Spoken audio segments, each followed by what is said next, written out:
Greetings. Peace, everybody. Welcome back to Community Radio. Today is Monday, and we're starting off a whole new strong for the show. As you know, that show does air daily now from 1 to 3 p.m. Eastern. So, welcome back, and thank you for tuning in. The number to call, let me go ahead and give that out, is 515-605-9862. Just press the number 1 if you would like to uh, share a testimony or have a question or comment. So today is Martin Luther King Jr.'s birthday, or I'll say the day that we celebrated. His birthday is not actually today, or Earth Day is not actually today. But I was kind of, reflecting on it, and I just thought I would throw the question out is ask you how you are celebrating today, or if you are celebrating at all. And a few things kind of prompted this question that I had, and part of it had to do with Chief Speaks from yesterday. If you had a chance to tune into that, make sure you go to our Enlightenment and Transformation channel on YouTube, and you can see that. I know a lot of people visit most of our shows in the archives because they aren't able to tune in at that specific time. So make sure you check it out. But I thought about, all the celebrations and things that are going on, and just kind of reflecting on the man himself, and just the celebrations and things going on around the day. And just again wanted to ask, are you celebrating, and how are you celebrating? And then it got me to thinking too that if you have, for most people, they may not celebrate the day, celebrate on today, because for some people this is a lifelong commitment to activism. And so every day kind of reflects some of the principles and things that Martin Luther King stood for. And it made me think about Chief Speaks and what he said on Sunday, which was about, kind of how we treat our teachers and our leaders. And when the message turns into just sheer entertainment, nobody really supports or joins the movement or whatever. It just kind of becomes almost, like rhetoric, or just, something to entertain you, or to pass the time, or to pick up a little something here and there so you can sound deep, amongst your friends and families or whatever, or sometimes even a way to kind of separate yourself from them to make it seem as if you know more than someone else. But um, it made me think of the episode. I don't know if you all watched the Boondocks. It made me think about the episode on Boondocks where they kind of confronted this issue, and were kind of portraying, if Martin Luther King Jr. was alive today, like how would he be looked at or celebrated? And so I encourage you to go back and check that out, because that episode hit a lot of points and made a lot of really good points. And I think that with Chief saying that for the most part, our teachers just become a form of entertainment. I thought about, what if he was alive today? Like, how would things be different? How would the message be delivered? Would there be like a march on Washington? Would that many people, show up and everything? Or would he just be kind of reduced to Facebook likes? A lot of times we'll just post something, and, people show their support not by physical action, but they just kind of, just like your post on Facebook, or just, maybe even post, thanks, and that's where it pretty much stops. Um,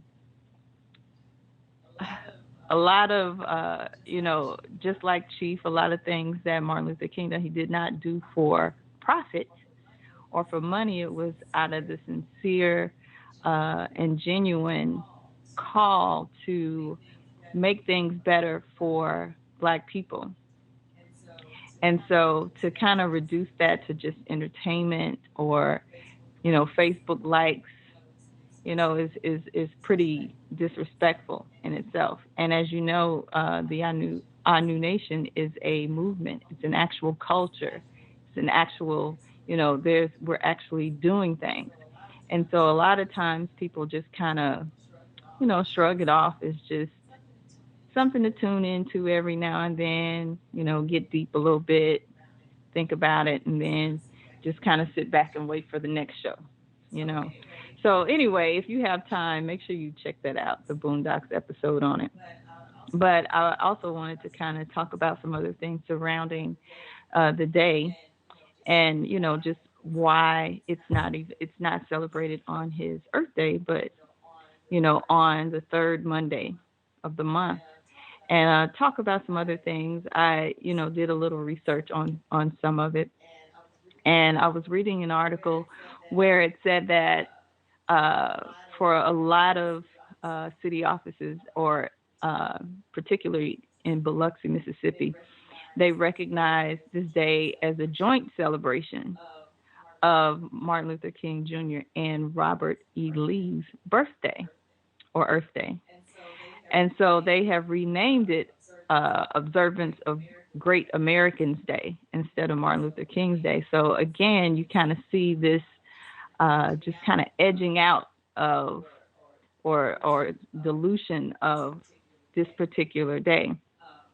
Um, the day itself, his Earth Day is actually January 15th, but we celebrated on the third Monday, and that was because of a law that was passed. And after I did some digging, I found out that it was to extend the weekend for federal employees.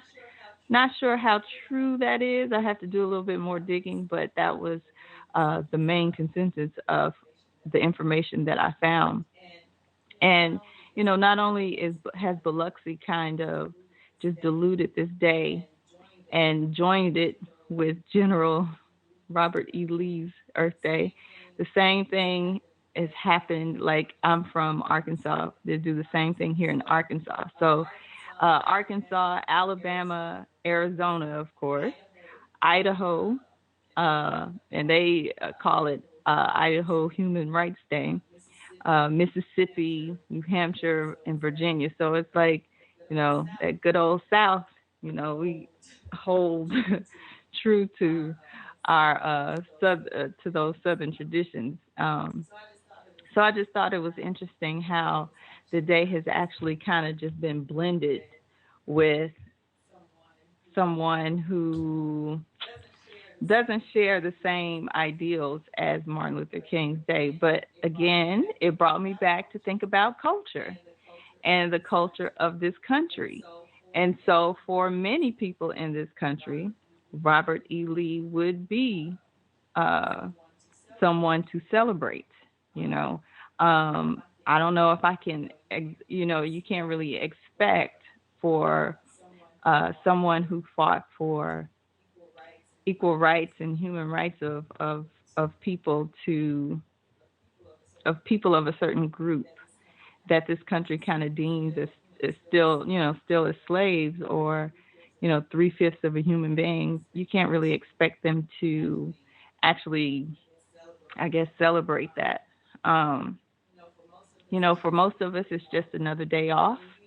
And you even have some companies that will give you the option. You can take off, and they still, I think you have to use like a personal day or something like that. So it's not exactly a free day off or whatever, but you have to use a personal day or whatever. And some will say, like, or you can work that day, and they'll give you time and a half. So it gives you an incentive not to celebrate. And so I know a lot of people who take that option. And so, again, goes back to culture and thinking about, just still kind of being tied to that plantation. Every time I think about work, I always think about a plantation kind of existence. And it's like, think about it, if they were given the slaves, uh, well, you can take this day off, and do what you do.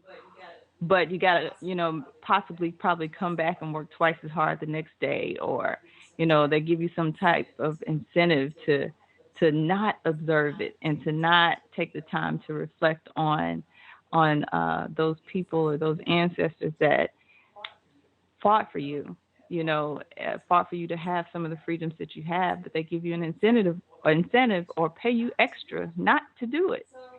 So, it just kind of made me think about how deep, this thing goes, in this country. But for the United States or for America, I mean, they're just enforcing their beliefs and cultures. So, that is the country that we're in, and so that's kind of what it is.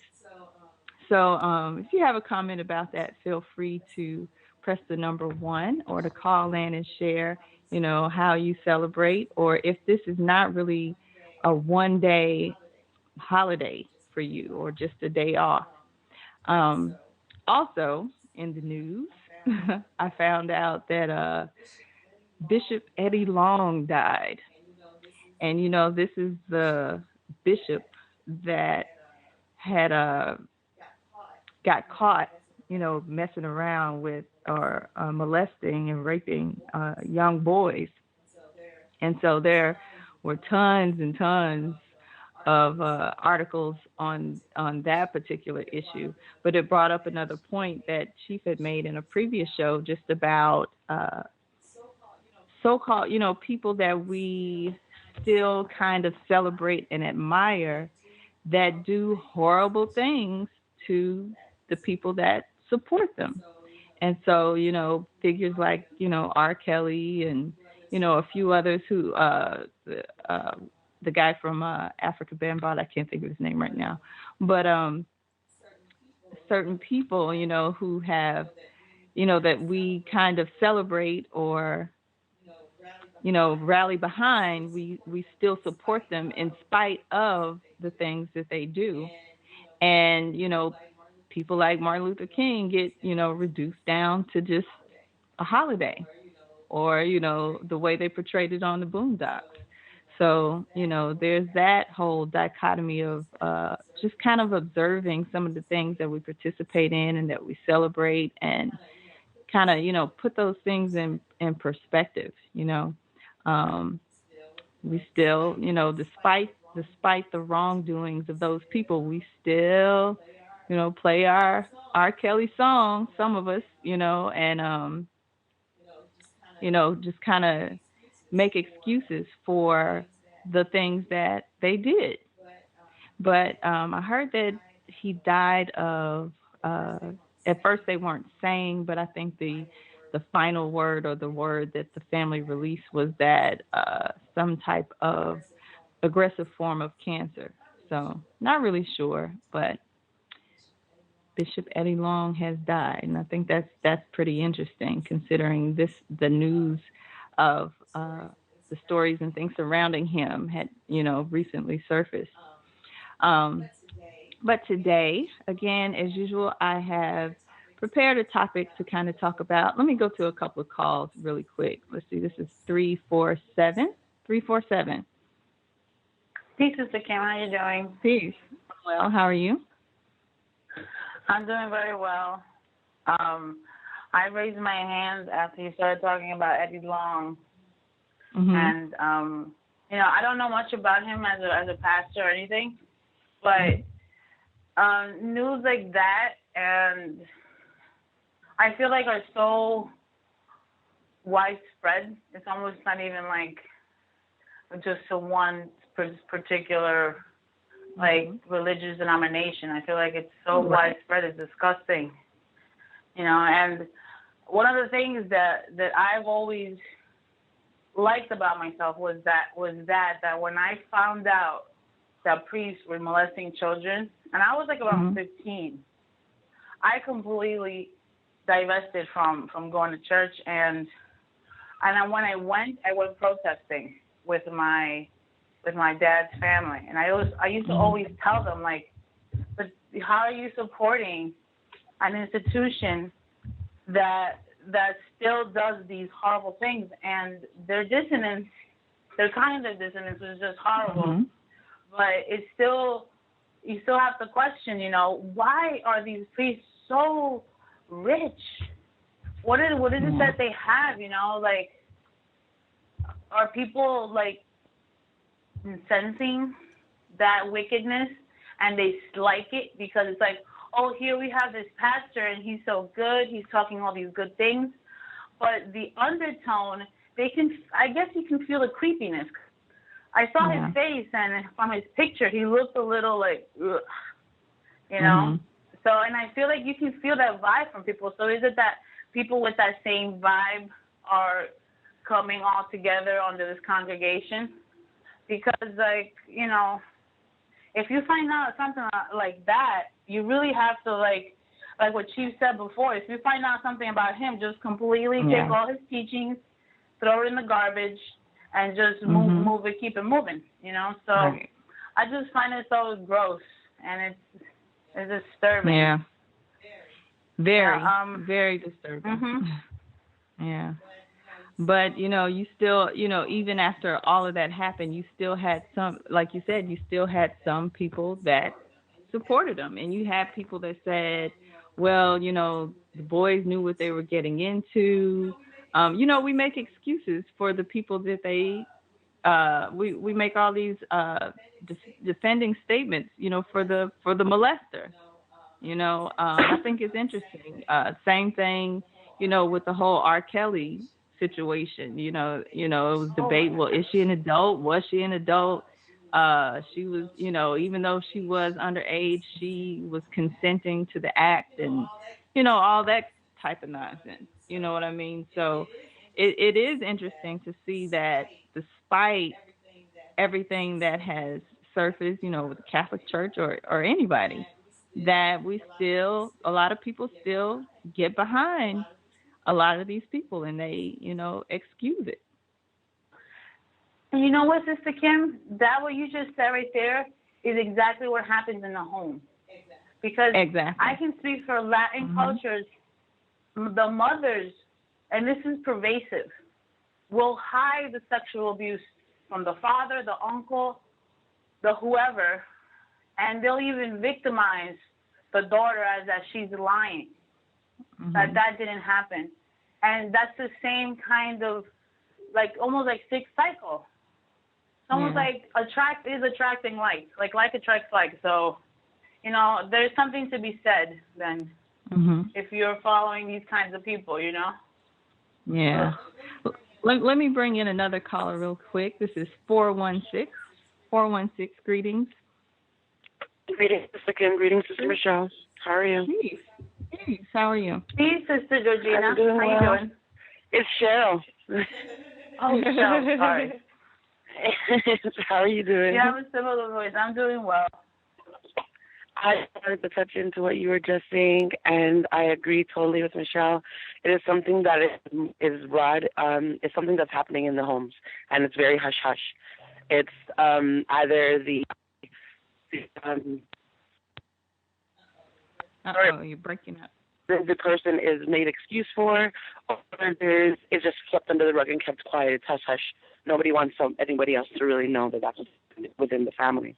And until everybody learns to break that silence and make a difference, they don't know the difference between doing it in the family and doing it publicly. It's the same thing. It's the same happens in a lot of the churches, like you mentioned Catholics.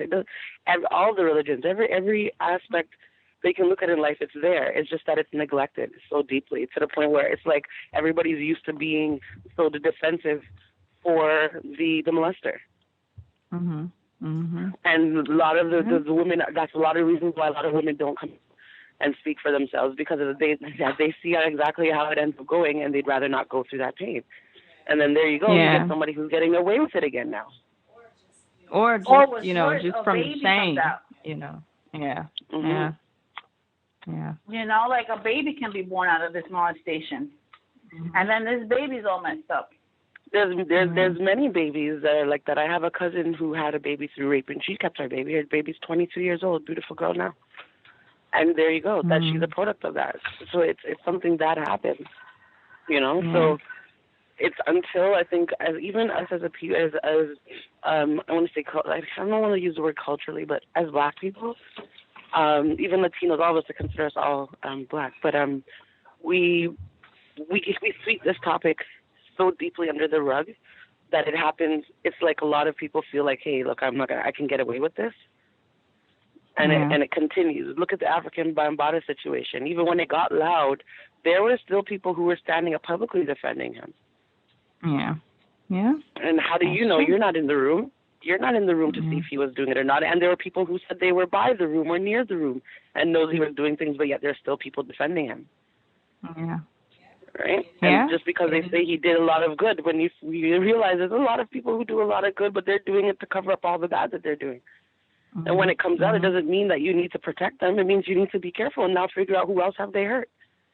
We should be protecting those that are being hurt, but that's not what's happening, right? Right. So I don't know. I just thought it was interesting that, I forget what year that happened, but only like maybe a couple of years, was it about 2 or 3 years ago?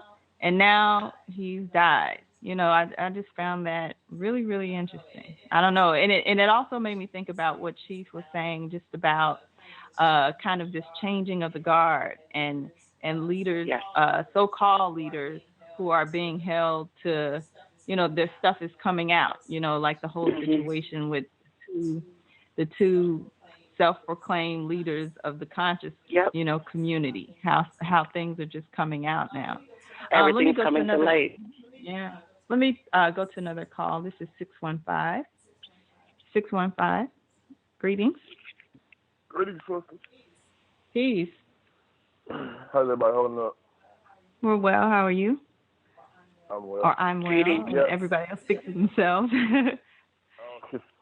Okay. Yeah, I heard about that, and I was listening to y'all saying like, why is it so easy for a person like that to get away with what he's doing? And like Eddie Long, his church is out there in Lithonia, out here in Georgia.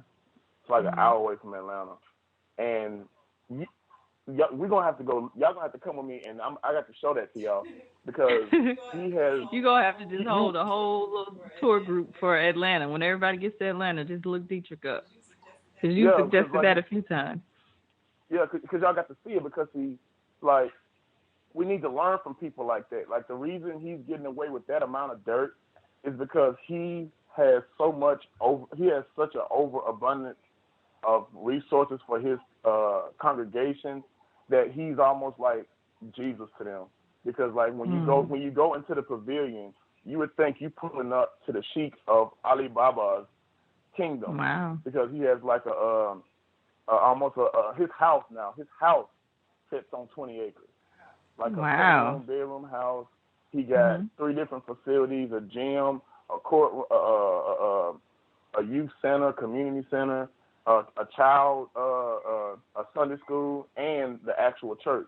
All this is a football field, everything, anything that you could possibly want, he has over there, and he has a big following with the gay community.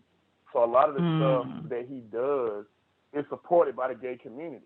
Like they turn a blind eye to that because they're like, okay, well, we all make mistakes and we all sinners. Like the little dude that was talking about, I'm delivered. I like women now, all that stuff. Like it's a lot of them types there. So like when you do something like that, we really need to look at this a different way because we all make mistakes and ain't nothing wrong with that. That them boys 90% of them boys was gay anyway. And like their parents was like, okay, now, you can just really get a check. So if y'all gonna do that, I'd rather you be having sex with a pastor than some little random dude out here off of Fulton Industrial, you feel me? So he covers so much of their the basics, food, clothing, and shelter. Like he has an overabundance for that for his community, and that's why they follow him like that. Especially like out here in Atlanta, like this is like the Bible Belt, and they when you're dealing with a group of people who don't have fathers in the home, who are already holier than thou, and once you get that black male figure that even appears as if he's being a guiding force or a messiah to a lot of these sisters out here, he can do no wrong. So he can literally get away with murder because he provides so much extracurricular stuff for his congregation, and he tells them what they want to hear, that they'll never go against nothing he say. Just like Creflo Dollar, that same way. Like if you go to Creflo Dollar Church, that looks like the Vatican over there on Old National Highway. You would think that all that holiness and like that's like a national attraction when you go over there. All of that holiness and positiveness that he talk about on his show, you would think that Old National will be the cleanest street in Atlanta, but it's more dope selling and prostitution and killing on Old National than anywhere else in Atlanta, right where his church is at. So like that's why they can get away with that, between the gay culture, the fatherless children, and the fact that he can actually provide for them when they need stuff.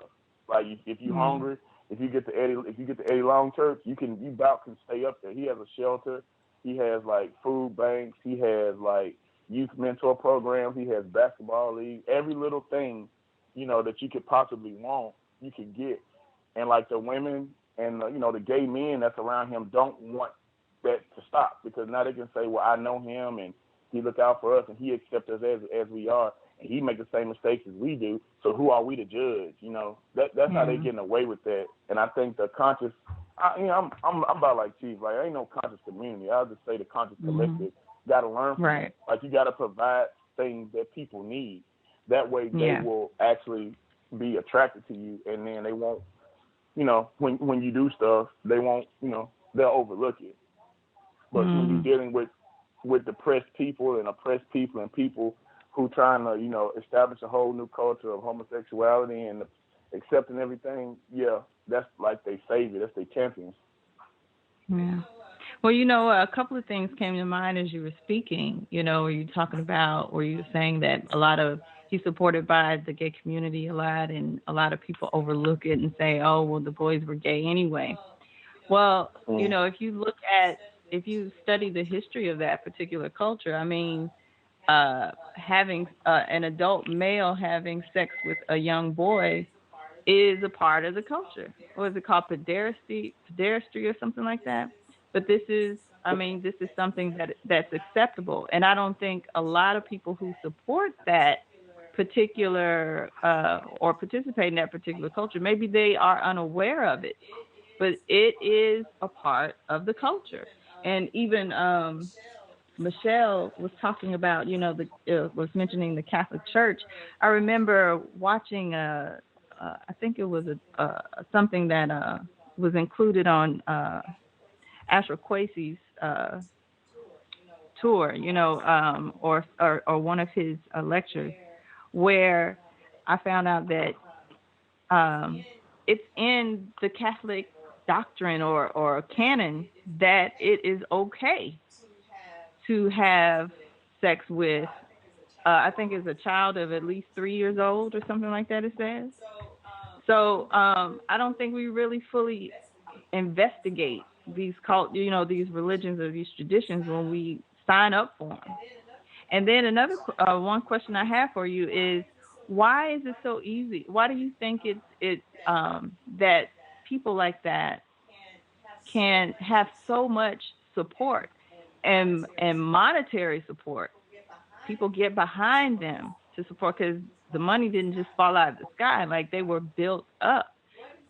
What is, as opposed to somebody like Martin Luther King, or even if we want to take it to our new nation, every time we put up a video, you get a lot of thanks, get a lot of likes, Facebook likes, but I promise you, there aren't nearly as many people in the class as compared to the so-called likes and things that we get, or people that are actively supporting or lending a hand, with some of the things that are going on.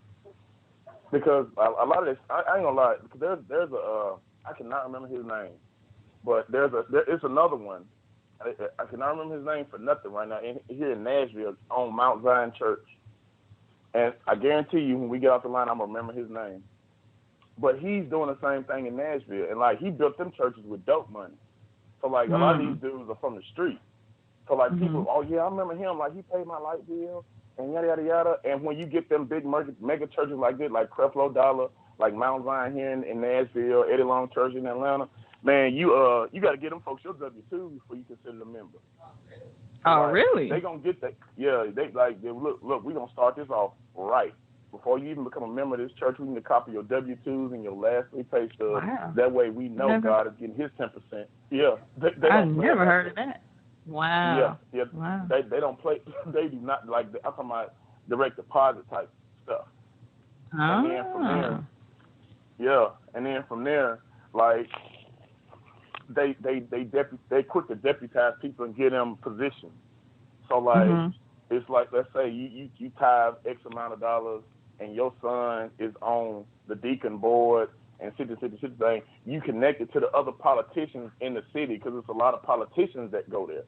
So like he's connected in the city, you know, as far as like the because he gets so much of that 501c3 stuff.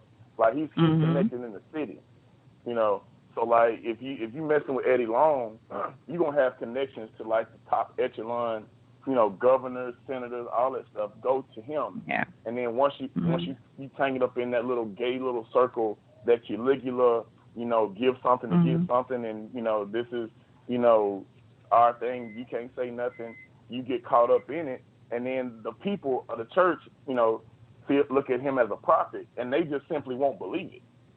Like the women, like, well, people say that all the time. He, you know, he's a good man. And they just want to ruin him and such a thing, and they don't understand he a man of God, and it's gonna be just the last days, and he's getting attacked from every angle. Yeah, I know he made a mistake, but Peter denied Jesus, so who am I to judge? So if I'd rather have my son around him than one of these little dope boys running around here in Atlanta, these Bloods or whatever, is that sort of thing. So like they really, it's almost like, and I think Sister Michelle put it perfectly, the women are in a state of denial. Like they tell them that he was smashing little boys in the office. Well, I just don't believe it. You can't hear everything you see on the radio. If it, you know, he a man of God. If he was so evil, how he got everything he got? You know, you living in a $2 million mansion that your parishioners paid for. How can't no man of the devil do that? That's from God. That's from God. God gave him that. And if I do what he say, I'll get blessed with the same thing. So that's how he's doing it. It ain't all voluntary. Like it's really digital over there with him. Yeah. Well, you know what? You said something interesting just about the women's role in this whole thing.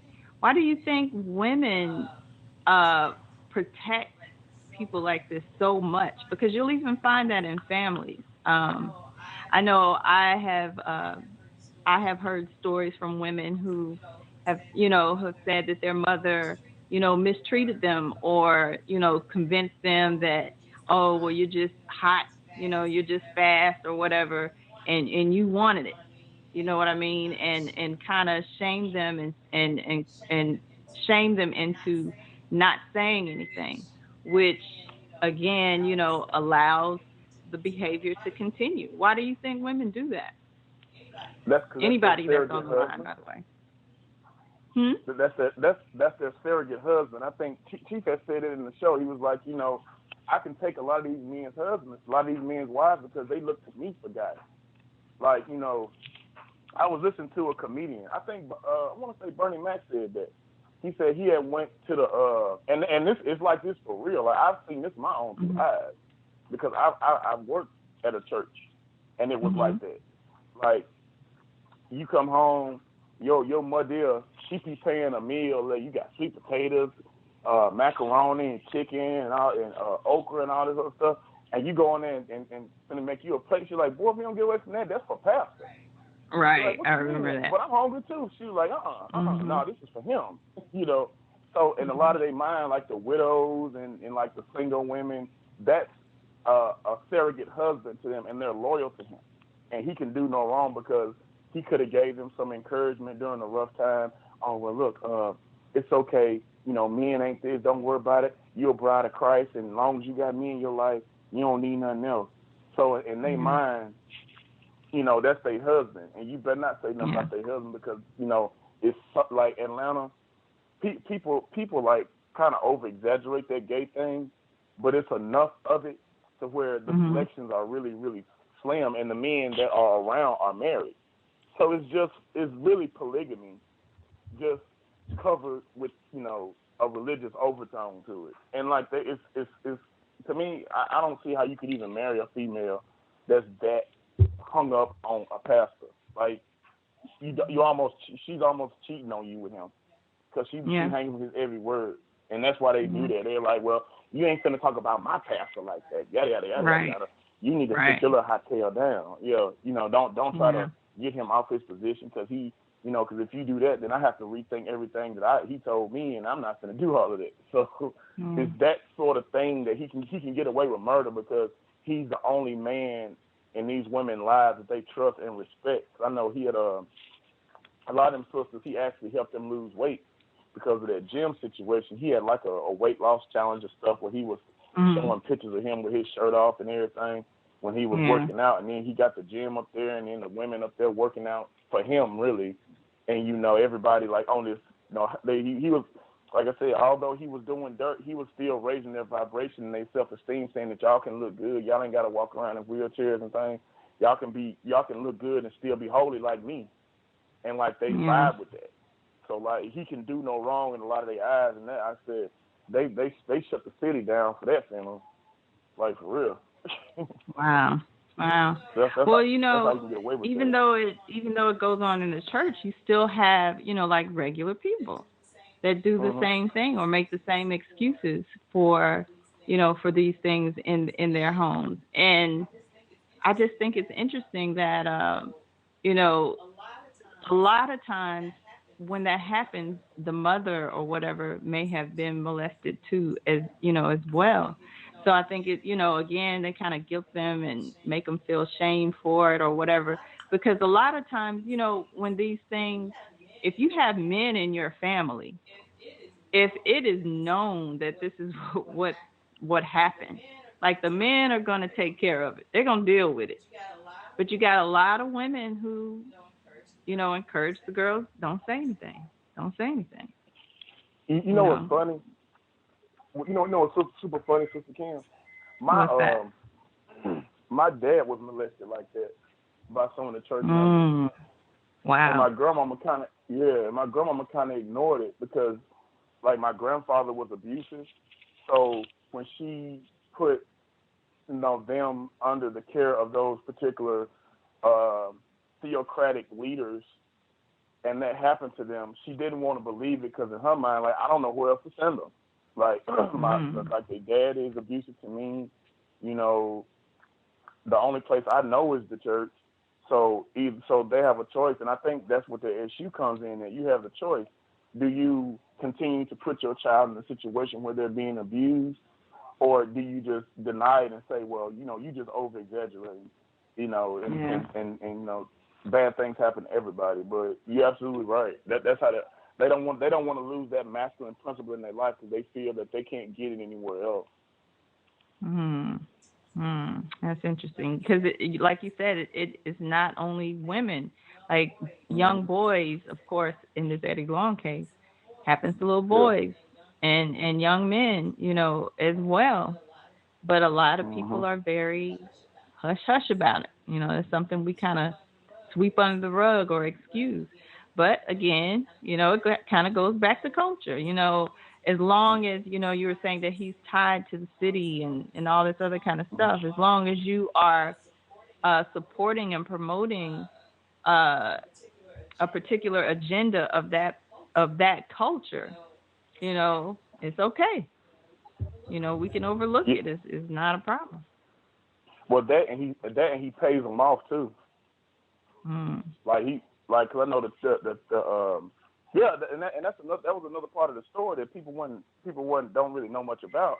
He was paying them off. Like, you messing with Eddie Long, you might mess around and get your college tuition paid for.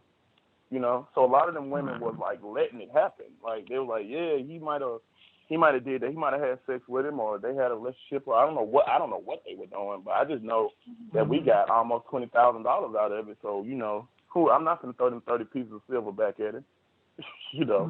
That sort of thing. So like that, and that's a lot of stuff that people don't know. a lot of the stuff never went to court because he was just settling out of court. And they was rallying around him because I remember in Jacksonville, something similar like that happened. That, you know, the pastor was molesting little boys, and he was like, that's my weakness and that's my cross to bear. And instead of them removing the pastor, it's that bad, Sister Kim. Instead of them removing the pastor from the youth program, they just said, don't bring your children to church. We're going to keep the pastor, just stop bringing the children because, you know, that's just his weakness right now. And we got to rally around our pastor, our prophets. You know, he's human like the rest of us, and everybody got their own cross to bear, and that's his cross to bear. And, you know, you can't compare what he did to what he actually does for the community or the congregation every week or whatever, that sort of thing. And I think that, I think that the brothers that's really trying to, you know, get some type of respect in the community, you got to learn from them. Like, you got to give people something, you got to give people what they need for them to respect you.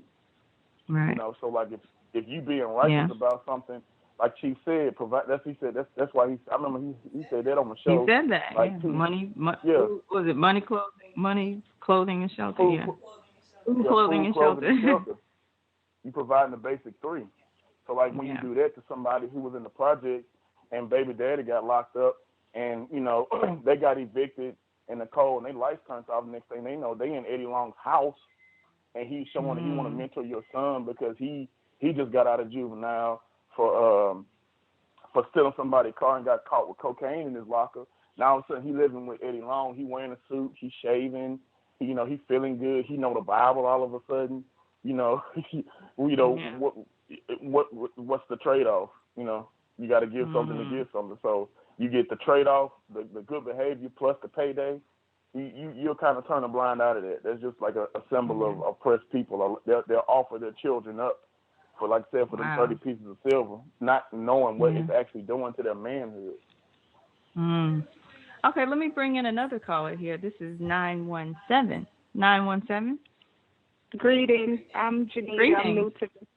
I'm new to this. Welcome. Thank you. I was just wanted to chime in because you asked a question like twice, and I felt compelled to. Personally, when you had expressed why do mothers kind of allow abuse and things like that to happen to the children and what's the cover up. I don't have all the answers, but my personal experience and my journey has been really, when I say, my situation of me suffering through abuse as a child. And this is the scary part, is I really don't know if I was sexually abused. Because sometimes it can happen when you're so little, but you have like an inkling. The issue happened where my grandmother, she was a holy roller. She was fully into church. She was the one who put that plate aside for her pastor and, services, altar and all of that. Very strong holy roller. And growing with her and then having her 9 kids, she has like 6 daughters, 4 sons. We all used to come over her house for Sunday dinners. But what I found is that it's spells that we go under as children. I'm speaking from a personal experience. My mom doesn't go to church. My mom is an intelligent person, but as she got older, the faster she can get away from church, she did. She's like a worldly person. The rest of my family is very Christian, very, very holy, quote unquote. So I had that balance of being with my mom, who's like straight in opposition with all of that, like she doesn't feed into it, but then being raised with my grandmother, because I had to stay at her house from after school till 12 midnight when my mom get off of work. So I was strongly under her influence every day. And she would wake us up when we stayed the night on the weekend. She'd wake us up at 4 a.m. We had to pray for like 3 hours. And what was happening is I was going under a spell.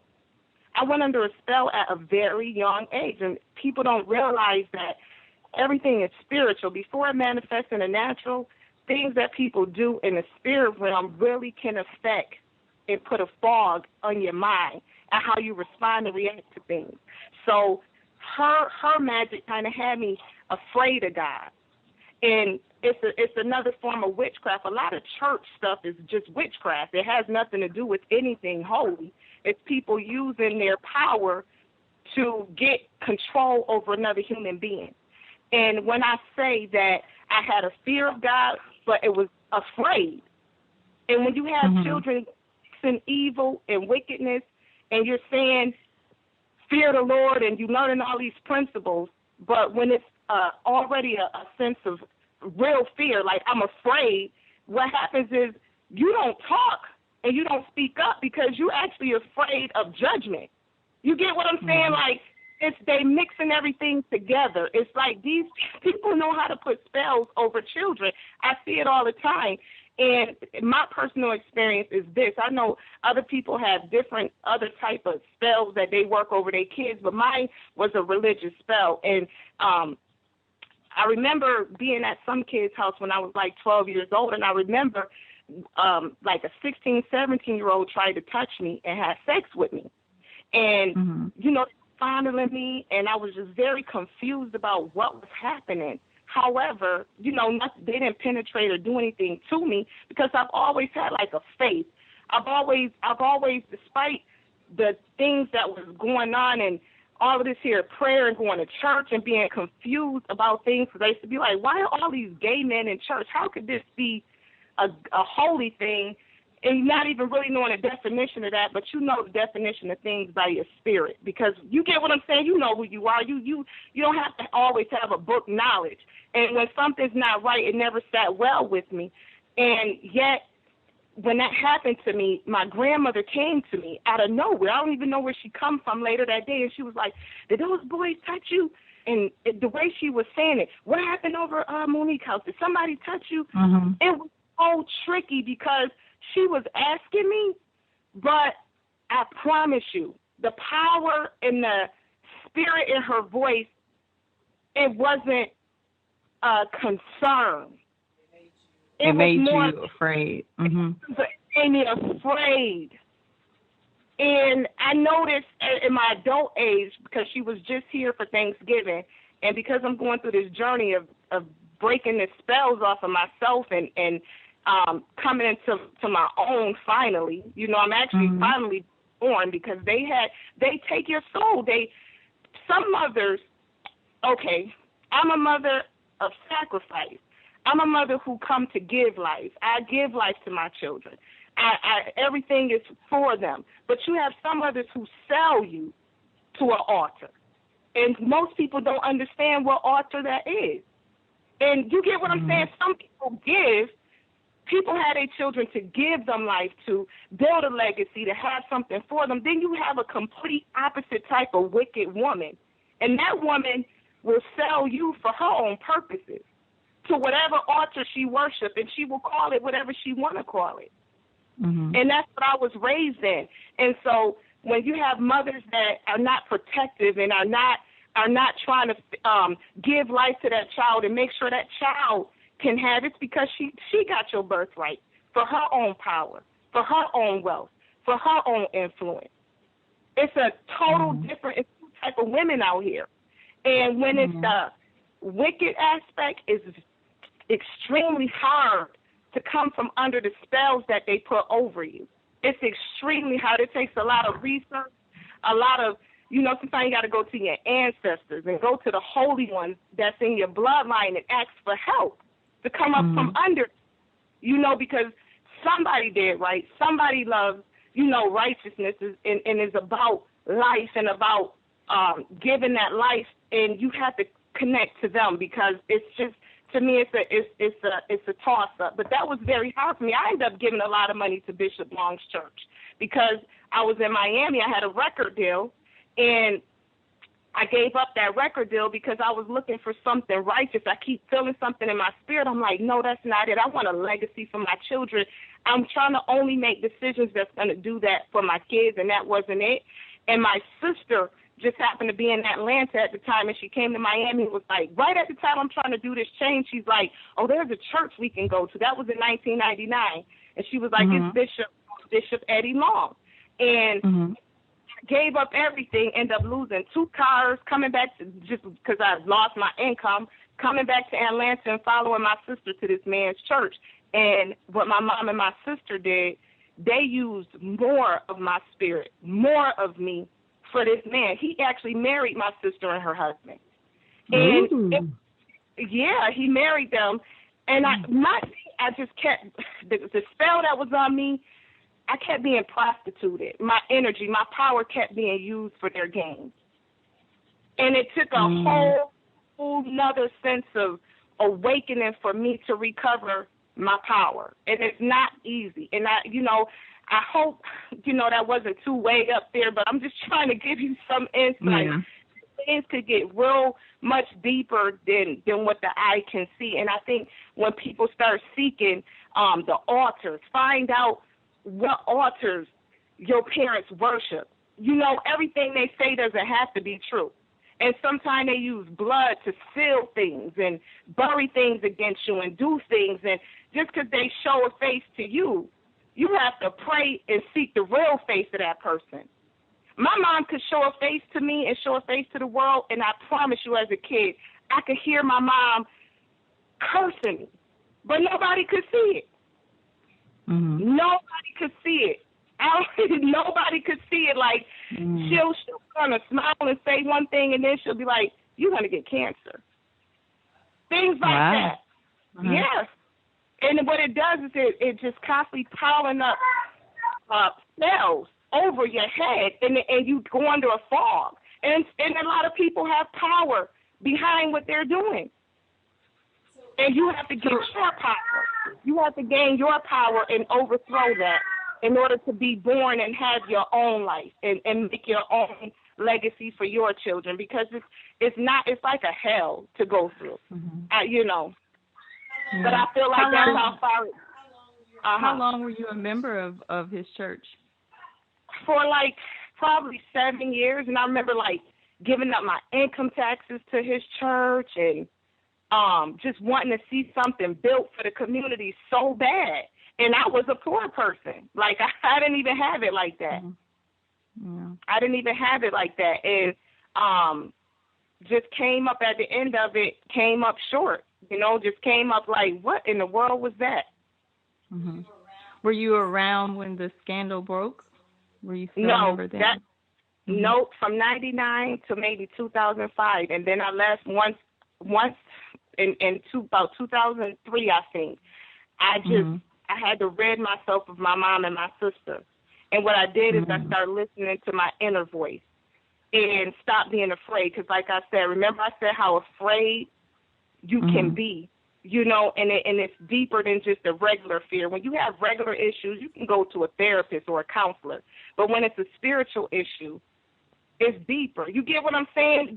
It's just like nobody can just counsel you out of something. You have to actually break that power and break that spell.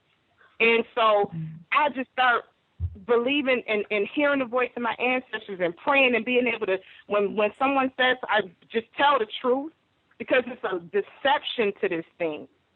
So my first approach of line of defense, I just was brutally honest. Anything you ask me, anything you say, I just come out and say exactly what it is, and it started dispelling my mom and my sister, and people start getting away from me. So, see, that started removing the deception from around me. And from there, I just got away from everything. I went back to New York and started really doing what it is in my spirit, and that's what changed my life. So how's your relationship with your grandmother and your mother today? Did you ever let them know what was going on, or have you voiced this to them? I did voice it to my mom at that time when I started listening to me and started really finding strength, to just say what it is that's in my heart. Just say it, and that's when things started to come out with my mom. And I expressed to her what happened when I was younger. And honestly, it wasn't like some big major thing, Never in my spirit did I feel like, woe is me about me being touched or something. Like, I'm a strong spiritual, like touching me and different, that stuff, you can't, my spirit is locked.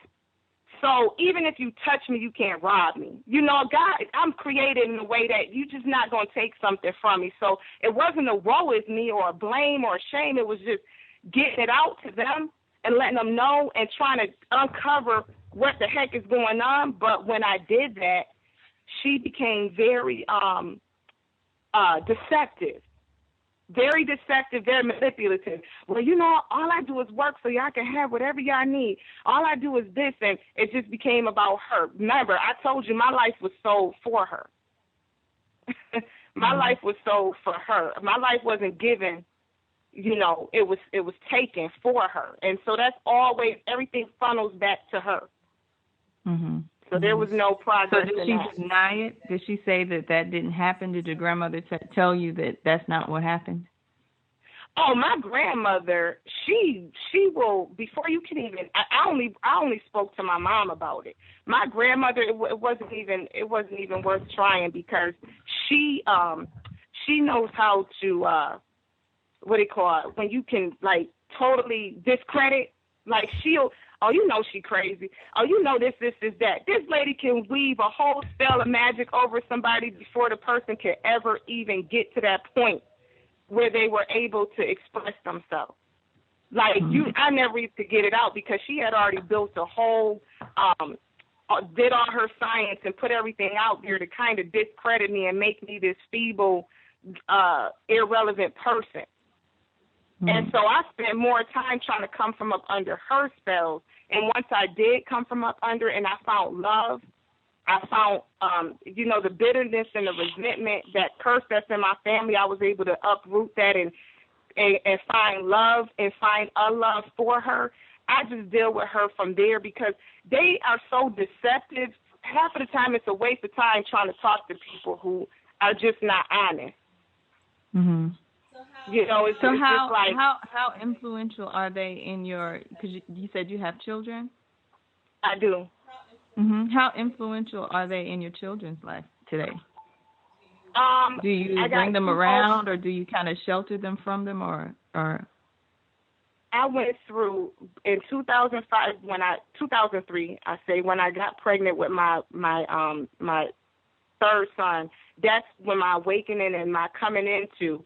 That's where my power was coming back. So at that point, when I started telling the truth and being honest and being me, I got ostracized. So I ended up in shelters, and I pulled my children into shelters in Atlanta, just out of the whole cult, because that's what it is. It's a cult. Some families are just a cult, and it's all bound up in some stuff that you have to uncover for yourself. But I got dispelled. I was removed from it. And what my mom would do with my kids is she would, like, every shelter I would go to, great things would happen, and I would just say exactly what's happening. Like, one shelter, I'm just like, I went to an abuse shelter. And they were like, well, what's your abuse? I've been abused by my mom. I've been prostituted by my mom. Simple as that. Simple as that. You know, because my mom, when I was like 15 and 16, my mom wouldn't cook for me. She wouldn't provide anything for me. And she had a big job at Kodak. She basically strategized to where I would have to sleep with men. Like, men will just come out of nowhere. And I know it came from that altar. I'm telling you, it's something deeper behind it, because everything that was coming was flowing from something that was done. My life was happening without my permission. And so this drug dealer with millions, he was like the top of a triangle in New York. He came to me.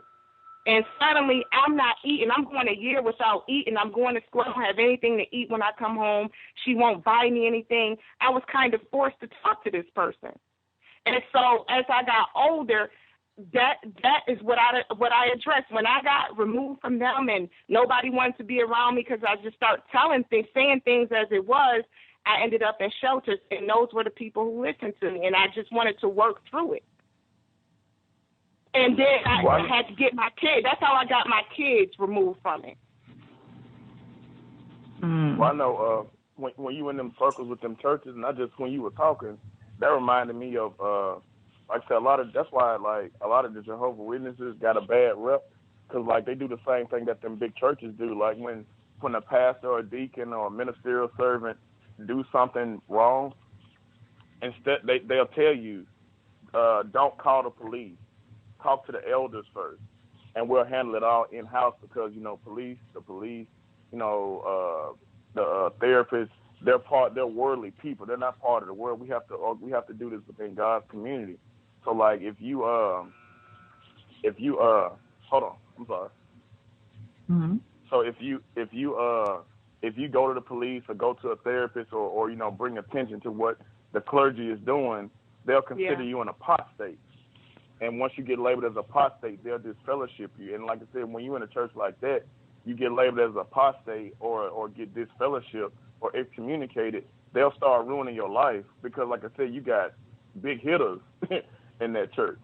So to keep stuff like that from being made public, they tell the children, they tell the women, they tell the members of the congregation, like, if you have a problem, any legal trouble, come to us first, because believe it or not, they got their own legal team.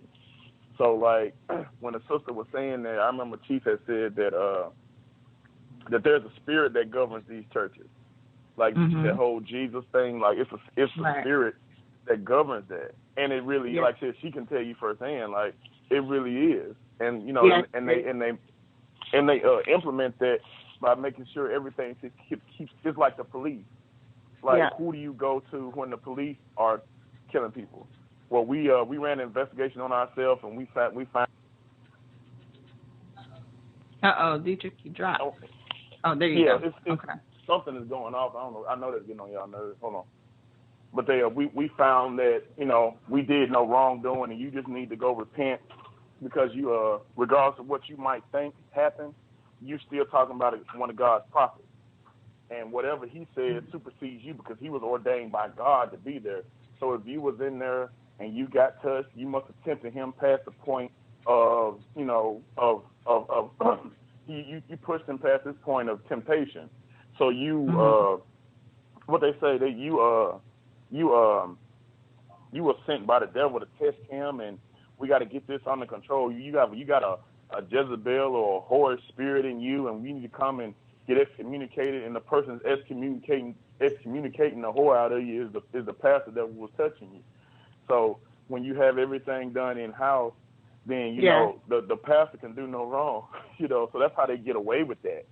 And then you got people like the sister right here was saying that, I can feel it. Like, they didn't check to see if I got touched, if I was hurt, damaged, or even contracted a STD. They want to make sure they want to see if I did something to tempt that particular member of clergy. And once you got that external locus of control thing going that a lot of people who follow dogmatic religion got, it's easy for them to make their children feel like stupid or even like sinful, because like you said, it's not just a fear. You're not talking about just a fear, a nervousness of just being wrong.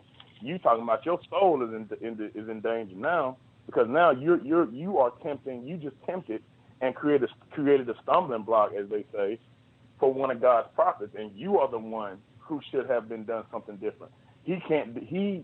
Trust me, it could not have possibly been him. So it must be you. You got a whore spirit in you, or a Jezebel or a harlot spirit in you. So instead of them going to the police and saying, "Look, man, this guy's a little bit of a sex offender. We might need to get keep some eyes on him." Like, no, we need to keep eyes on her, because she's the one that's flaunting around and switching and carrying on, tempting God's servants. So that's how they get away with that garbage, and that's why I never really vibe with it. Yeah.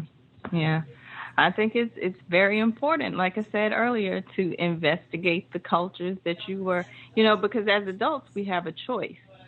You know what I mean? To participate in whatever, like you said, if you don't choose a culture, one will be chosen for you.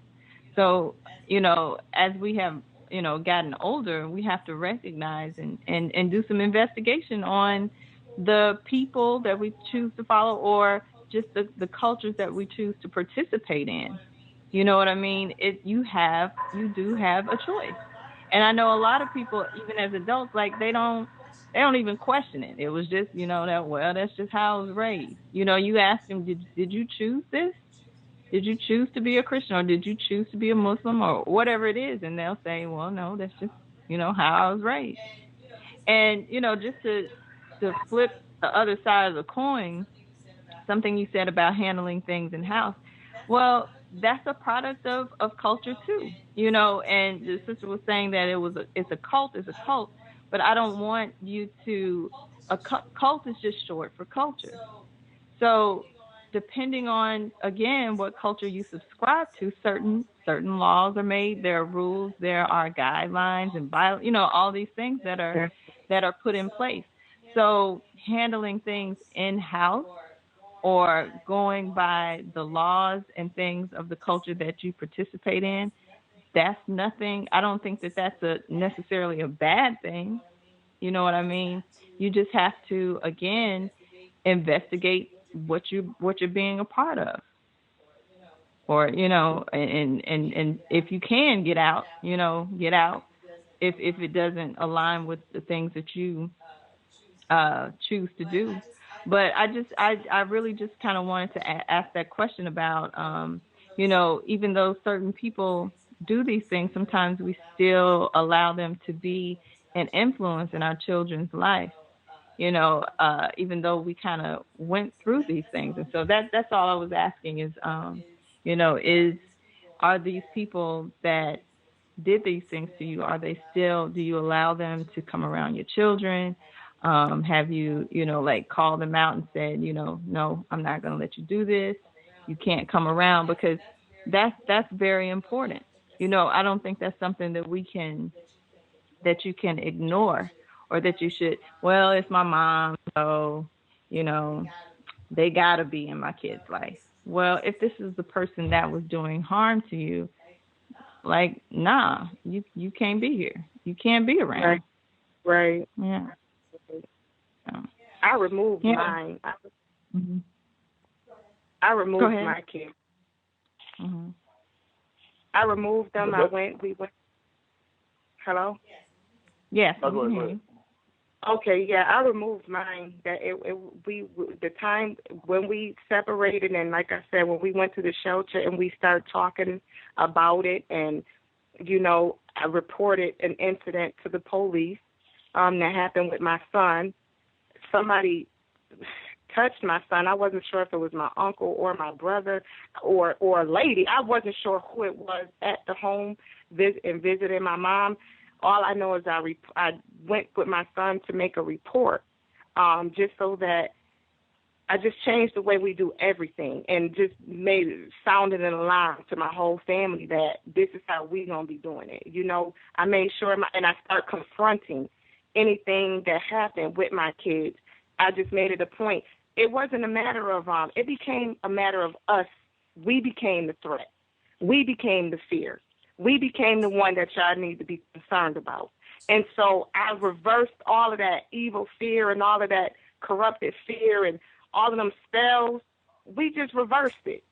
And we became the power figure, the authority, the ones who matter. Because it went from just being sold and not mattering. Like, I did not matter. It's like I was almost non-existent. And when you have that, you really don't even have a person to defend you, a person to live, to save you, to choose a culture, to do anything. First, you got to make sure you even alive. So it was a process of just becoming alive, becoming a being, becoming someone for not only myself, but also for my children, and affirming them and who they are, and so that they have that birthright. And now that they have it, they have something that they can do about it. And we began to learn those processes, and we became the threat. So if grandma, mama, cousin, brother, if y'all want to, they don't come around because they scared of us. So, it's not even a matter of them influencing my kids, or my kids are a force to be reckoned with, because this is years later now and processes later. And that's what I would suggest and advise anybody, is be a force to be reckoned with. Don't be a scapegoat. You get what I'm saying? So what? What? Oh, go ahead, DJ. No, I was saying, I was listening to her talk, and I was remembering the question. I mean, you were saying, like, how is it? If I want to get the question straight, you were saying, like, how is it that people will go back and follow these people who do these terrible things to people, in like environments like that? That goes back to that Bible verse that he without sin cast the first stone, and like they embed that in people. So like, yeah, he might have touched that little boy, but you've been stealing cable for the past 7 years, so who are you to judge him? You know, or you've been claiming other people cheering on your taxes. We got your W-2s. That's your cousin, that ain't your son. You know, that is that sort of thing. So like they play on people's, you know, what they know about people. That's why like church ladies always in your business. That way they can go back and tell pastor, oh yeah, Deacon Brown was over there smoking weed at the fish fry the other week. So you know, you might need to handle that. So whatever you do don't really matter because we caught him smoking weed, and you know that's a sin. You know.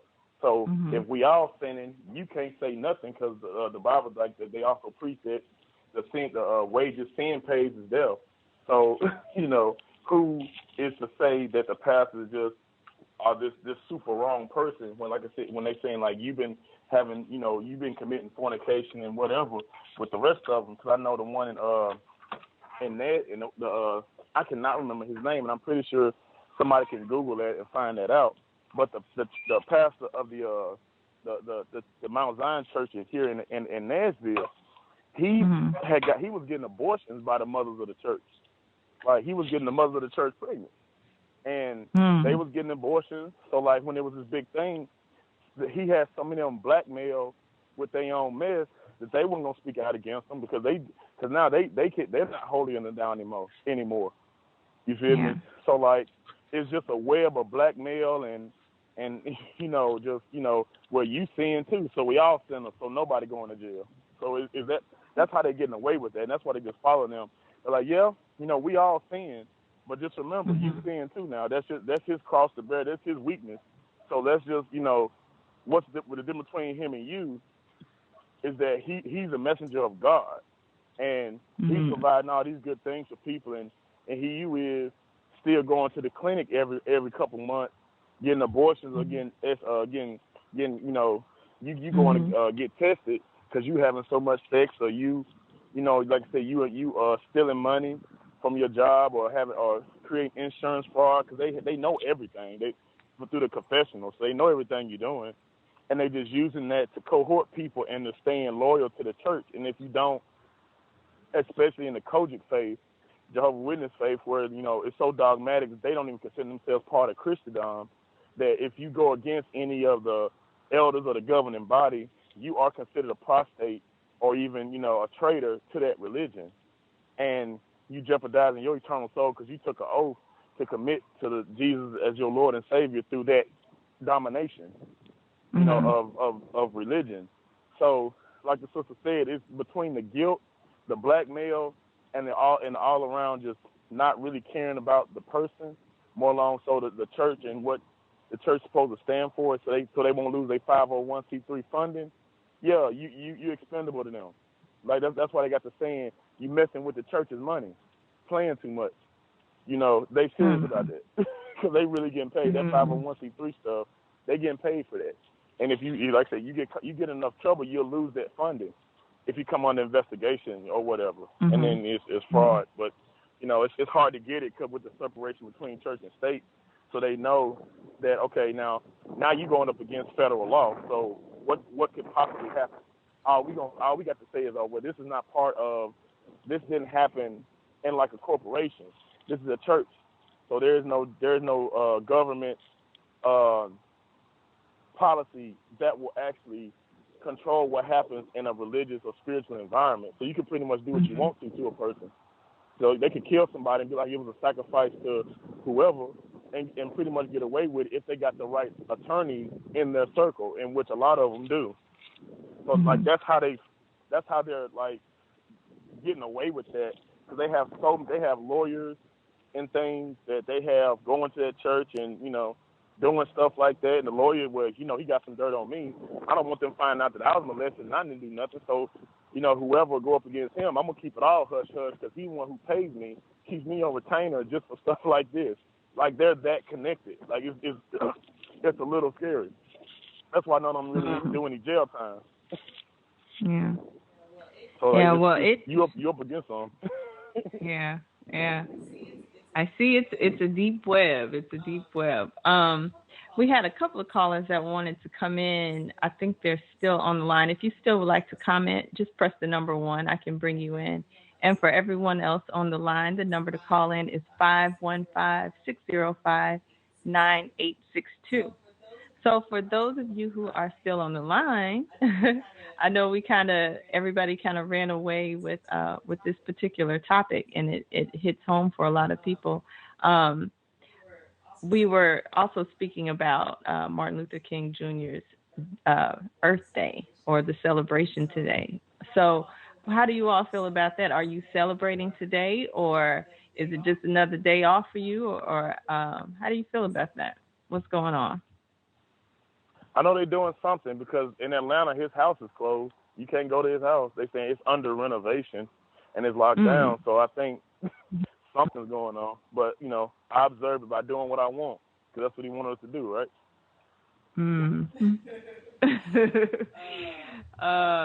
Okay. Let me bring in another caller. This person had their hand up for a while. This is 813. This is Brother Anwar. Peace, Anwar. Hey, greetings, y'all. How you guys doing today? All right. Greetings, brother. I'm all right. How you doing, Brother Dietrich? Hey, man, I got to give some appreciation to you, brother. You sent me on another travel with the conversation we had last week, and I appreciate you. Thank you. Okay. There's a couple things I want to say. I've been listening to the show and kind of diving in and out. For the last caller, I think Michelle, I think that's the lady that just called. One thing that kind of disturbed me, and I just want to point this out, is that you had a conversation about your son going through a situation. I would ask if the father is in the life, you need to get the father to push it, protect, get him in a place where he's able to protect his sons. We're all at a point where we need to keep our sons and our daughters in a well-nourished environment, and it just you don't want to have that same cyclical cycle happening to your children from what you've gone through. You've gone through a very hard experience, and I give you ashes or I give you energy for you being able to come into this platform and express yourself with how you have, and we appreciate that. It probably helped a lot of people of listening into the situation. Where is the father? If the caller is still listening. His father is in Jamaica, but what I did do, his father actually got deported a couple of years ago, but once the process of breaking the spells and breaking that bad power that was over us, we made sure it became prevalent, like more than normal, that I put him under his father. So he would spend summers and anytime he could get in Tampa, Florida, with his father. And that's where the strength was really returned to my son in that way. Yeah. Yeah. Okay. Go ahead, Anwar. Okay. And I did share all of these experiences also at that time of what was going on. I shared it with his father. And the reason I shared it, you'll find out in a lot of cases, especially in the men that we choose, we have a lot of things in common. So his father, though he's like a lion, he's Jamaican, he has a lot of strength within himself. He really does. But he also was subject to a lot of oppression, a lot of different spells and different things over him. So I think the process of just being honest and being brutally honest and sharing and not doing the things that we were familiar with. Because what happens, money's tied into this stuff too. A lot of money. So when the truth starts interrupting people's cash flow, that was an issue with me and his father. So I had to kind of, because he had a government job, but he also had, he sold drugs too. So I think being honest and for me to start expressing what's really going on, it started interrupting the science that he operates in and the different deceptions that he operates in to do what he do. Truth is a brutal thing. And when honesty and purity start coming into play, it's not easy being clear with people. It becomes a difficult thing because now you're about living in a way and just, you know, it's a new standard that's coming up. And that doesn't always fit in everybody else's plan. You interrupting other people's show. And what I had to do was just somehow bring the importance of his son in our life and our legacy as a people and start enhancing things that were more substantial in his life. And that was a process in order for him to be more vested in his son than he was with money and everything else, because those can be a distraction. You get what I'm saying? Like, priorities and different things, like people have their priorities and what's important to them. And if it's not the same thing that's important to you, which my children that's my thing, then it's an imbalance. But when his son became that fire, when I got that fire burning in him, then he was a force to be reckoned with, and he really came up for Gio and was able to get him where he needed to go. But it wasn't just like 1, 2, 3 at all. Because his own deception.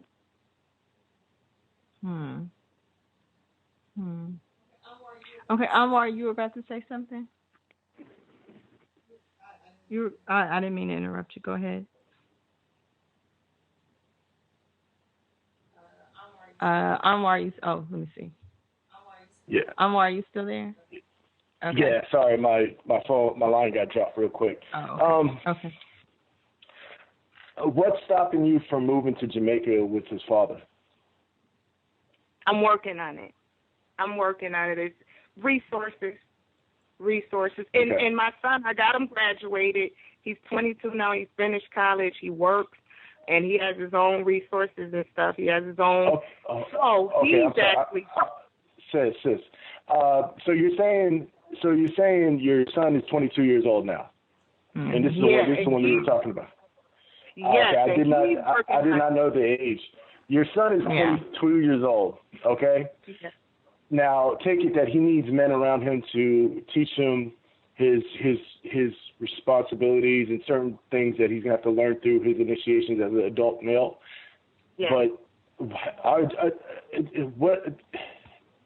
okay, see, that kind of changes the whole conversation because I was thinking your child was still like 13 or in that situation. And but I would suggest that you make sure that your son is able to move forward and make sure that none of the past events has altered his thinking or put him in a place where he's going to be in a place of lack and not feeling that he's strong enough to move forward in his own life. So his father would be the one to do that for him. You can be the one. You could be the one to nurture him, but honestly, at 22, he really doesn't need you anymore. Okay. He really doesn't. He really doesn't need you anymore. And he'll love you. He'll love you like a son does his mother, but he really doesn't need you. He needs his father at this time to really push him in the place where he's going to be a better man. Because one of the things. The only reason I'm speaking about your child, because I have two sons myself. I have a 19-year-old and I have a 7-year-old. And one of the things I know is that as the boys get older, they need you most. You know, they need the males the most. As they're younger and as they're children, they're still latching onto their mother. And that's fine. That's good too. But the men have to have a time to find their way and go through their own male initiations. Okay. So we got his passport. We got him his passport. We got a lot of things taken care of, and he's at this point. He works now. He's making a pretty good amount. He's at the point where he's actually planning to go ahead and go over to his father at this point. It's in the go. Okay. Well, it's not we anymore. That's the thing what I'm trying to tell you, sis. It's not really we. He has to do these things for himself. and he's only going to be able to do these things if he's able to get that breakdown from his father. I needed that. Okay. I still at 39 still need that from my father. Okay. You understand what I'm saying? So what I'm just trying to say is that while right now you're at what we call help me out here, Sister Kim, the maiden. She's between the mother and the crone. Yeah, the mother and the crone. Mm-hmm. How old are you? 40. Michelle, how old are you? You're 40. Yeah. So you're right at the age of crone. Yeah. So what you need to really start worrying about is getting rid of all those past demons. I think, and I'm just after. I don't want to read you. I'm not reading you. I'm not doing that. I'm just working off the information that we in Nation studies. Is that at this point you need to start really working on getting past all the past tribulation that you have dealt with, and looking past that, because we're living in the present, and the way we are in the present is going to dictate how we're going to look in the future. Even though there's no real thing about future, there's only just this present time. So there's a lot of things that you're going to and joining like qualified sisters and speaking with qualified sisters that have gone through their issues and found a way out of them is going to be a helping agent for you. Okay? Mhm. Mhm. Yeah. Sounds like that women's call will be a good thing. Yeah. Yeah. Yeah. Mm-hmm. Yep. Let me bring Sister Michelle back in. She was trying to say something earlier. 347. Peace, Sister. Is it Sister Georgina? Am I correct? No, that wasn't No? Georgina. Michelle. Oh, her name is Michelle. Well, okay. I'm sorry. I didn't catch her name. I just wanted to make sure I got her name right. I just wanted to thank you so much for calling in and sharing your experience. What you shared, I think I have to go back and write things down, because what you said has a lot of depth when it comes to many subjects, including like religious control, the magic behind the family, the magic behind the cipher of a family, what happens when the cipher is broken, what happens when the cipher is broken and used purposely for other things. So, because like every time that sister was talking, I was thinking, wow, so this one priest has a whole bunch of ciphers under him with children. And that cipher is so magical because the energy of children is almost divine, is purest. Yeah. Which is also why a lot of sex acts happen with children, because people use their energy to manifest things on this planet, whether it be good or bad. So the amount of women that these people have under them, whether it be Scientology, Jehovah's Witness, Eddie Long, you name it, it's everywhere, it's pervasive. This is what they're doing. They're using the magic of the cipher for their own heinous purposes. Yeah. And listening to the sisters, like, okay, yeah, so we know that. All right, but then what is it? What do we need to do? And she nailed it by saying that we need to divest. We need to identify who is stealing our energy, who are our enemies. Because our family our families are our enemies. They are using us. And the problem is that the spells that they put on us is exactly for that, is exactly to keep us there, the guilt, the religious hoo-ha. You know, so I thank you so much. And I personally thank you because I'm following down that path where I don't want my children to be in contact with most people in my bloodline. And it's, you know, I'm one of the few. I get ostracized. I'm seen as, you know, God knows what or who knows what. But hearing you speak gave me so much power, and it gave me so much motivation to keep doing what I'm doing, because I know deep down that what I'm doing is best for my children. Yeah. And I know that I'm not the only one on the phone that feels the same way. So I just wanted to really thank you, sister. And I could listen to you all day. I swear to God I could. So if you could join us on the Monday call, we will all be so gracious and so grateful. Will do, and you're welcome. Okay. Pieces. That's all I wanted to contribute. Thank you. Okay. Thanks, Michelle. All right. So we've got about 27 minutes left in the show. The number to call is 515-605-9862. Just press the number 1. And we've kind of just been talking. I really feel like we're talking about culture and trying to recognize what culture you're a part of. And, again, as adults, I think we absolutely have the choice and the freedom to choose whatever culture that we would like to choose. I keep going back to what she says. If you don't choose a culture, one will be chosen for you.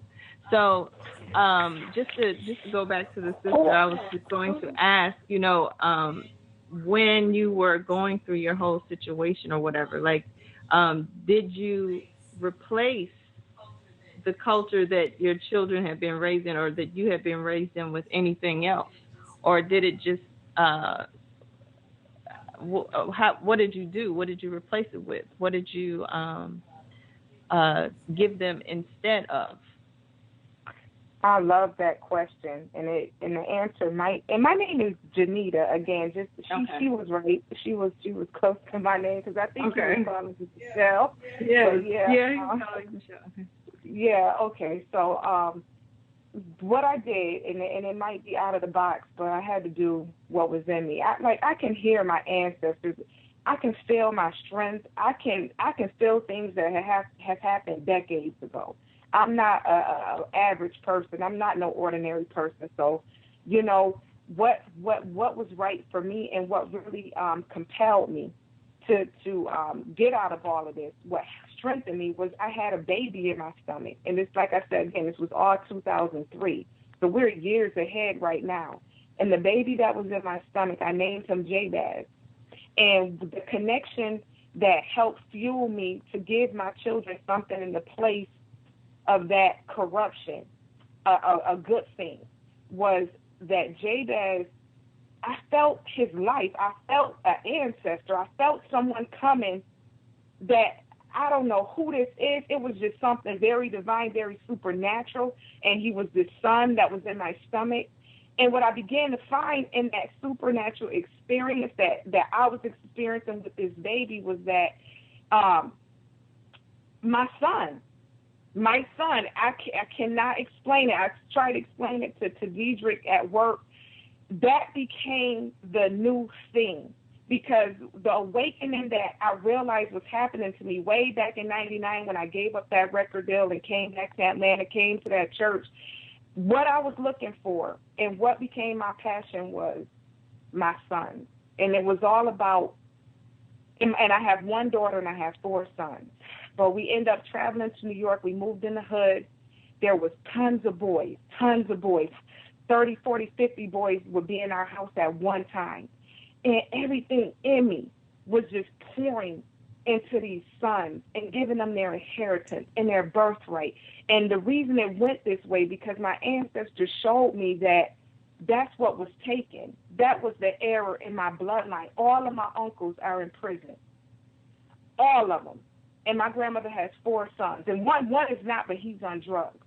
And so what was lost in my family and where the curse stood had a lot to do with reviving and resurrecting our son and our sonship. So it's not a religion or a culture, I guess. It was just a mission that took over my life. And it was rebirthing sons and putting life back over these sons. I mean, Black, Puerto Rican. I mean, so many boys would be in my home when I was pregnant with this child.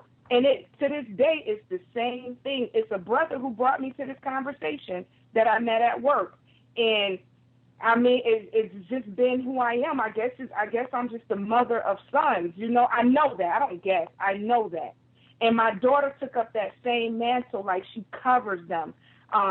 We just, you know, we feed them, we nurture them. I teach them. I show them how to be brothers and sisters, you know, and make sure, you know, we just reteach. When the kids come to my house, I cook.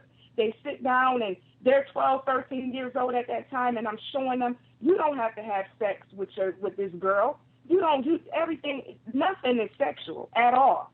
You know, everything is spiritual, but most importantly, I was giving them concepts of and principles and letting them understand she just needs you to love her. She just needs you to protect her. And he just needs you to believe in him. These are just things that I began to teach little kids when, you know, they're 12 and 13, sisters and brothers. All these kids would be in the house. And so my kids kind of undergirded me in just building this new thing that I really don't have a word for what it is that I'm doing, but getting these people into having right relationships and understanding who they are spiritually and what it is that you're looking for. And that, you know, that just became what we do. You know, and I'm not sure if it just was coming out of me because that's what was taken from me. But I think when you find out, like the sister said, what was robbed, what was removed, that's the only culture that you should be putting back. That's it. Put back. You know what I'm saying? Rebuild the altar. Put back what was taken by any means. Mm-hmm. So what did you put back? Pardon? So what did you put back into your household, your culture? The son, his birthright. It was What taken. does that mean? When you have a child, okay, my son Jabez, his name means born in pain. And the reason he has this name, born in pain, is because my mother, my grandmother, her mother, they were in so much pain that they cursed me. So although Jabez was born in pain, he obtained favor from God because he didn't believe in that pain. It didn't become his life. It didn't become his name. His name was favor. His name was faith. He didn't go to his mother or his grandmother. What do you do when your family? What do you do when the womb you come from curse you? Do you just be a feeble, oppressed, robbed individual, or do you become an heir?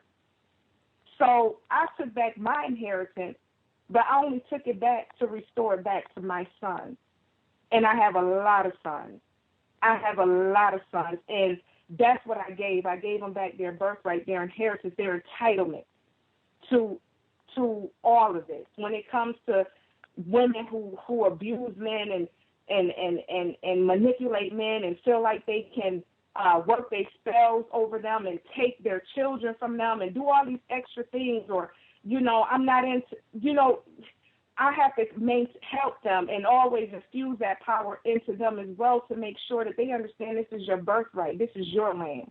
You are the heir of this. Okay. You know, yeah. Hey, I'm sorry. I've been calling you Michelle, but what's your name? Say that again? Janita. Okay. Janita. So what I'm asking you really is not their path. Their path has been orchestrated through their own Ori and what we call our own destinies. Their path is ours. What I'm more physically asking you is what kind of culture do you hold inside of your house? You stated earlier about replacing the things that was lost. So right. What was it that was lost other than the replacement? What are you giving him? And more importantly, you were saying too, I think I know what you're getting at, Anwar. Go ahead, I'm gonna let you finish your thought and then I'll chime in.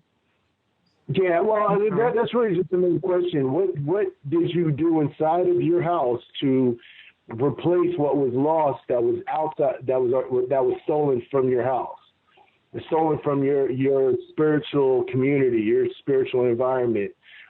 You stated earlier that there was actions, and quote unquote spells that were placed upon you that took that made other people money and so forth, so on. So I'm asking you, what did you do inside of your house, your environment, your community, your family to replace the things that were lost from that action? Okay, and that could be something that from the physical communication that you may be looking for. It may not. I don't know. I may not have a hold of that answer for you. All I do know is that, and this is me. All I do know is what was taken was that sonship. That's what was taken. And once I gave it back, with being born, with having Jabez and birthing him and having all these other lives that I birthed of males, I got back everything. I got back. I don't know anything that I want. I don't know anything that I need. I don't lift my mind or my finger for anything because everything was in my son. And my father just got out of prison. When I returned to New York, I had no idea my father was coming out of prison. He was in prison for 20-odd years. I just knew to go there. And guess who knocked on my grandmother's door? My father. And the only reason I went to her house is because that's where my spirit led me. And that her house is the only house he knew to find me. So my father showed up. So I wasn't alone. But everything that I need is in him. And I just can't, if I wink an eye, like my son will my 6-year-old comes to the door and checks on me. I try to teach women, when Mary needed a miracle, she didn't get a mansion. She didn't get a pile of gold. She didn't get a big job. It wasn't nothing astronomical. All she got was a son. So I don't look for anything beyond him because he is everything. And that's just for me. If I don't have to wait, if I open my voice and say hello to my father already know what I need. So what am I asking for other than him? So would you say that you're using your divine feminine to reawaken or remind the men around you of their masculine principle, and you're nurturing them back to realize what their divine masculine principle is?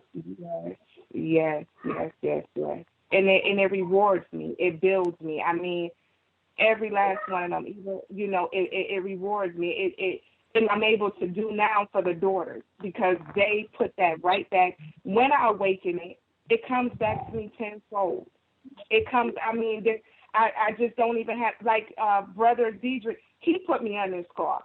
Just in that awakening, I keep getting what I need. And then resources come, and I always am able now to give to the daughters.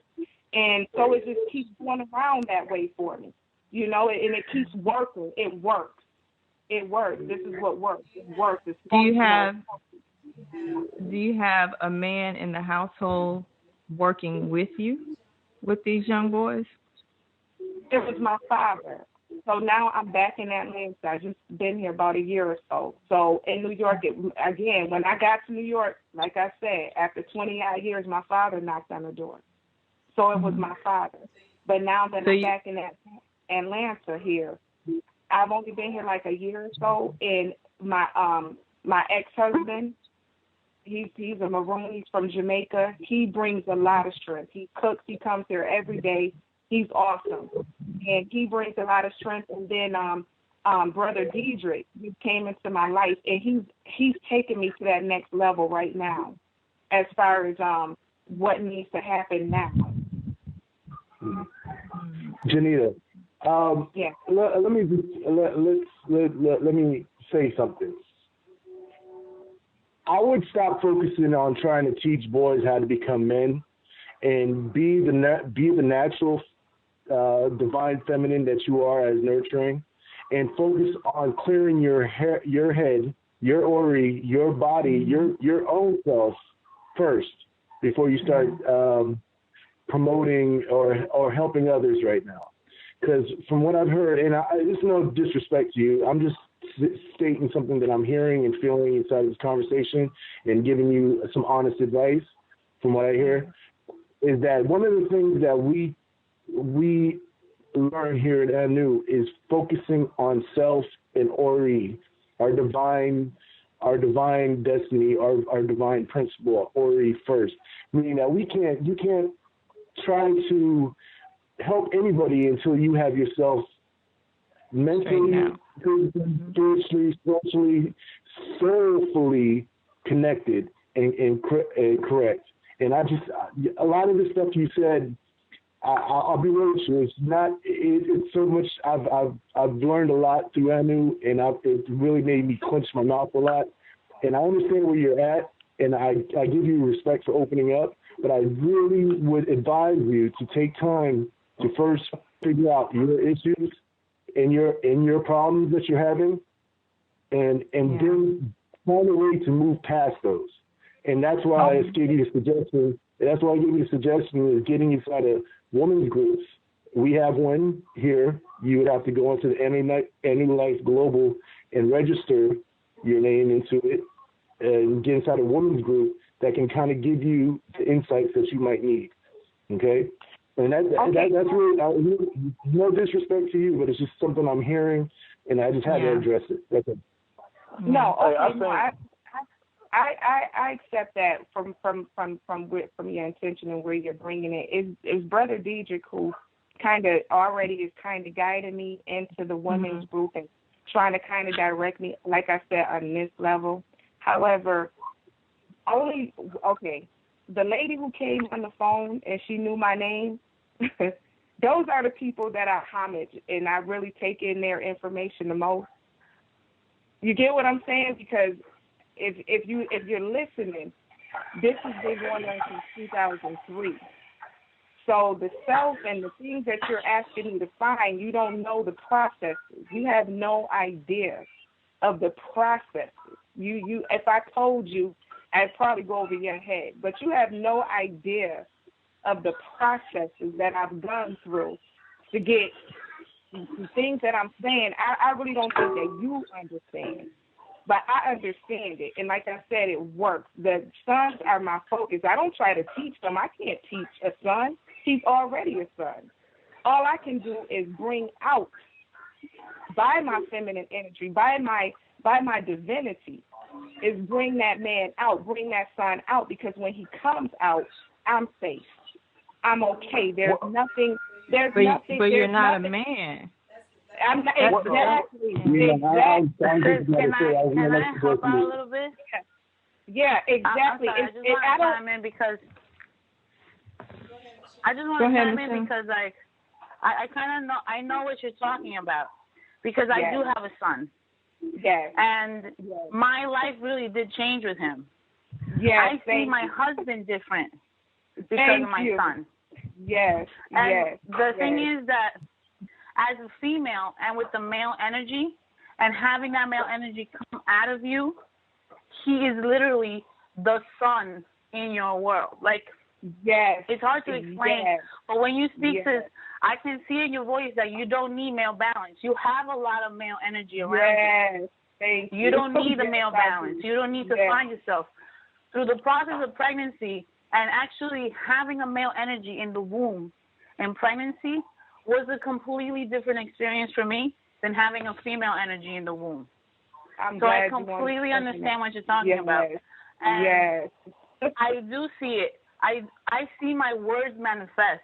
And this is, I've been very careful lately after my son Odin was born, because whatever I think is manifesting. Whatever I say is manifesting. Thank you. So you understand, it's like, and it's a special type of woman, because see, women have an idea that it takes something to be somebody, or it takes a name, or it takes money, or it takes some type of whatever. It doesn't, and it's only a certain kind of woman that had the experience that you're talking about. That's a divine experience. It's a Mary experience, and it's not a religious thing or anything like that. That whole divinity is real. It's real. Like I said, Mary was given a son, and there is an awakening. There is something that only you, if you experience it, only you understand it, and that's all I'm going to say. So, Sister Janita. Yes. How many young brothers would you say that you have around you on a daily basis? on a daily basis because I'm new here. So it was tons. It was 50, 60 a day because they were always either at my home, amongst my father, amongst the community, and the different thing is my brother, you know, and the things he's doing. Everyone, I've got brought my brother back from Vegas. Floyd Mayweather is my cousin. I went out to Vegas and got my brother from up under there. But everyone that comes through my voice does something great. So there's always territory, major territory that gets conquered immediately because that's what sons do. That's what sons do. And once they get that territory, there's more men, there's more community, there's just more. So from the east, west, north, and south, there's always been many on every angle, many. But now that I'm back in Atlanta, this is a new thing. This is something else happening. So I'm kind of going under Brother Diedrich right now because I trust him.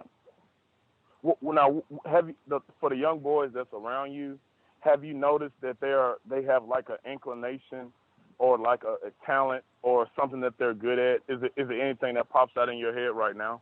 It could be just one of them. Like, could you give an example of what one of them is good at? Well, there's my son Jabez. He's inclined. He's technology, inclined. So tech savvy. People, yes, everyone comes to him. I was in South Glen Falls, New York. For the last year I was in New York. That's up by Canada. I just took him out there just for a hiatus for a year. And the kids out there would just come to my house, and he would just root their phones for them, do all kind of things that I've never even seen someone can do. And, you know, that's what he does. So his father is now picking up something for him to get into that field because he's only 15, but he's going to have him work at a computer shop or something like that. Every time I see something, I have someone that takes action, and then we have a result. It's always that way. And then with his friends, then with my son's friends, there's things that I see. And every time I see it, there's always another man that pop up or a woman that take action, and then we have results. It's never just a see thing. It's like the sister said, she can, with this experience, you can speak things. And I mean, Brother Diedrich knows that from the job. And it's not a mystery or it's not a woo-side. It's just real. It's just real. Let me interject just for a minute, and then you can get back to what you were saying. There was something that you said to Brother Anwar about that was he was sincerely trying to offer some help and some guidance to you. I think that some of us that have been around for a while can hear some things that you may not be aware of. And to say that he is not aware and he does not know is disrespectful to him when he's trying to offer some. Wait, just a minute. So it's to cut him off like that or to just go in on him is saying as if he doesn't know. I think there are some things that you're missing that he is trying to say. And some things that I was trying to say that I think, because I can hear it in your voice, you're very passionate about what you're doing. But one of the points we were trying to make was about culture. And for the whole thing, and I understand you're passionate about it, but the thing about it is culture is imparted to us through a man. And the man is who leads. Women don't lead men. And so if you find yourself around so many men, that's why I asked the question, where is the man that's doing this? Because at that age, 13, 14, it's time for the man to have a talk to the boys about sex.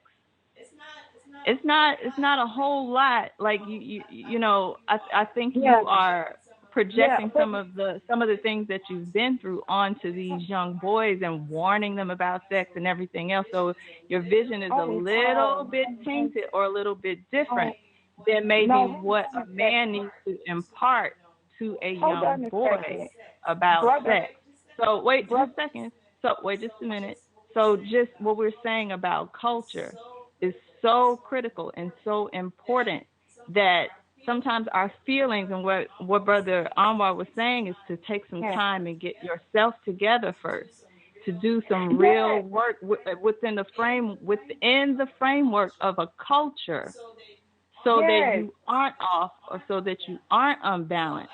So I just think that I just want to, say that, Brother Anwar is very calm in what he's saying. I know I can feel the points that he was trying to make, and he's being very sensitive to your situation.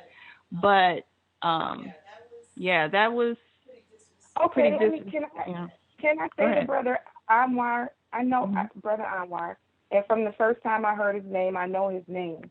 I said I accept what you're saying, and I know that it's coming from a good place. I said that. I don't know who was listening. I said I accept what you're saying, and I know that it's coming from a good place. That I didn't dismiss him. I said I accept. First words I said, I accept what you're saying, and I know that it's coming from a good place. And then I said, the sister who knew my name is what resonates in my spirit. I didn't dismiss him. I said the sister who knew my name. And because of the processes that I've been through, that's okay for me. Like, what he's saying is where I'm under Brother Diedrich. I have submitted myself. I trust him. And he brought me here. Yeah, I'm under him. I haven't been here. When I was in New York, I was under my father. I don't want to lead men. That's so far off. That's the last thing I want to do. I'm not a leader of men. I just want my sons and my fathers.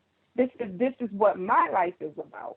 And everybody has their own path and their own journey and their own reason and their own purpose. But mine will never change. It will always be my son and my father.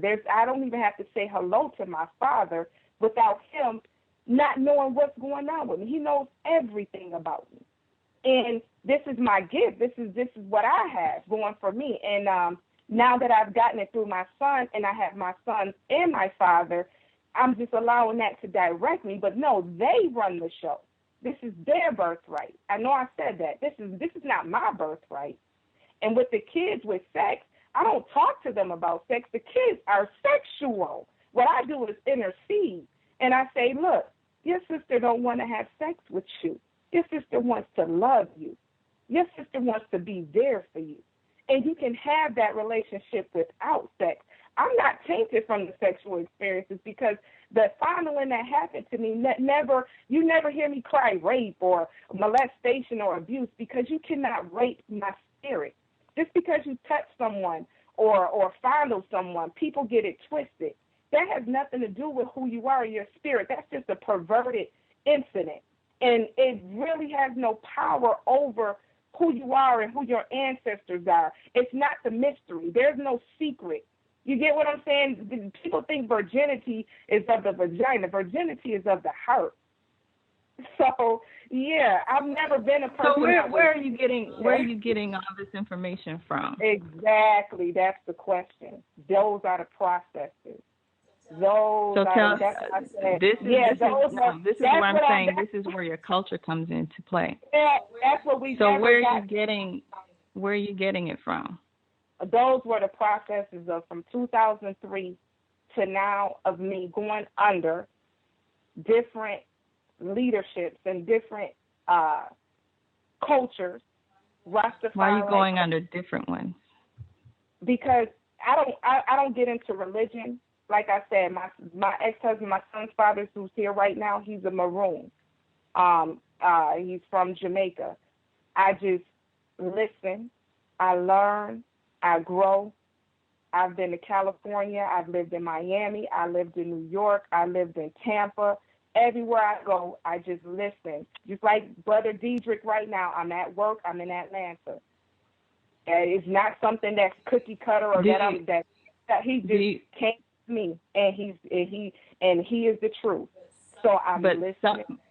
Okay, but what I'm saying is sometimes the listening to so many different men and not choosing a culture, that's like you'll be totally confused.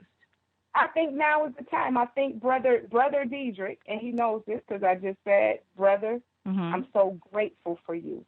You're the one. He knows everything I just told him, and I said now is the time. So he's gonna get me there. I feel like what he's bringing is that place that I was destined to be. but I'm not trying to. Yeah, that's what. And I did mention that earlier. I said I go him like right now at this level. I believe that it's him that's going to solidify me wherever I need to be in culture, because I respect him and I trust him. So wherever he takes me is probably where I'm going to remain. Okay. Let me bring in another caller here. This is 816. 816. Greetings. Greetings. This is Greetings. Georgina. Peace, Georgina. Michelle has been waiting on you. Okay, I did hear her mention my name not too long ago. Okay, yes.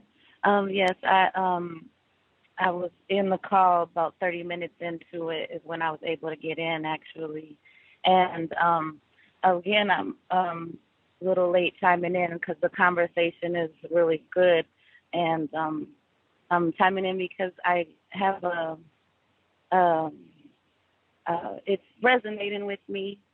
And without taking away from the caller and her situation and everyone wanting to help her, I too have some similar things in life that went on, and I wanted to kind of clear up what comes to mind is when you were asking what taught you this, and then she said exactly that's the question. And the process is just experiencing life and going through things in life, and recognizing why everything's happening. And for me, coming into the Anu, listening to Chief Speaks, so I came from the high frequency side of things with learning about Chief Speaks, and then now I'm just over here. I wanted to just say, like I said, I don't want to take away from her story, but just real quick to give a backstory a little bit. I can relate. Like I have the son, which whenever I refer to him, I write the letters SUN, because he is. I feel like he is my light. He is my sunshine. He is what to help me. It's like I created him to be with me by my side because I was going to need a man. And that kind of goes into. You're breaking up. You're breaking up a little bit. Oh, go ahead. Okay. I also heard that something that made me want to chime in was like people doing things to you, like your mother or your father and stuff, and accepting it and stuff like that. My mother was basically gang raped when she had me, so I didn't have a father, and it's not like I'm having a pity party or nothing. I'm just giving a backstory, like I said. And he had actually, so I don't know who my father is. So she married, and then who she got married to ended up having, molesting me. And see, the thing of it is being that we're from Mexico, I didn't know this as a child, because as a child I was I learned forgiveness at a very young age. I'm kind of skipping around, and hopefully you can follow me.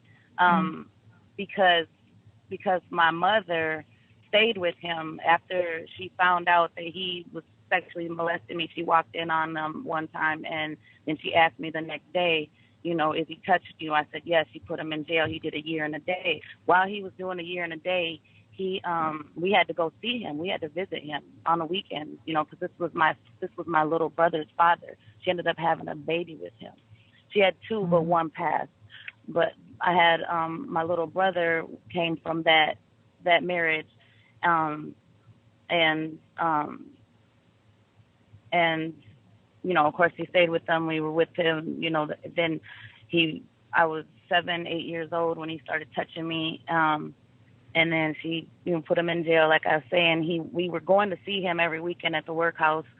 And so I feel like that's what's taught me forgiveness at a young age. And so I forgive very easily, very quickly, or I don't take things very personally. I try not to, but I'm real forgiving of men. I'll put it that way, because I've been in a lot of abusive relationships where I'm always, staying with them, or, it's okay that, they didn't mean to hit me, or they do love me, or whatever, because what I was thinking was love was being abused, because that's what I was shown. In a sense, in my mind, that's what I would say. But come to find out as an adult, because when I was younger, after it went on, my friends would ask me about, what was going on and stuff, and I would tell them, well, this is what happened, and I felt like my mom betrayed me. I felt like she didn't love me. I felt like, why would you have me still in this man's face? All my other friends and their mothers would be like, they were feeling sorry for me, and I think I kind of liked that, that they were feeling sorry for me, because my mother didn't pay a lot of attention to me. Now, my mother probably didn't pay a lot of attention to me because of the fact that I was probably reminding her of the rape constantly in her mind, so that's probably why she treated me differently than my little brother and my big sister. She was my big sister and her dad. My big sister's dad and my mother were in love, but when she got raped, he left my mom.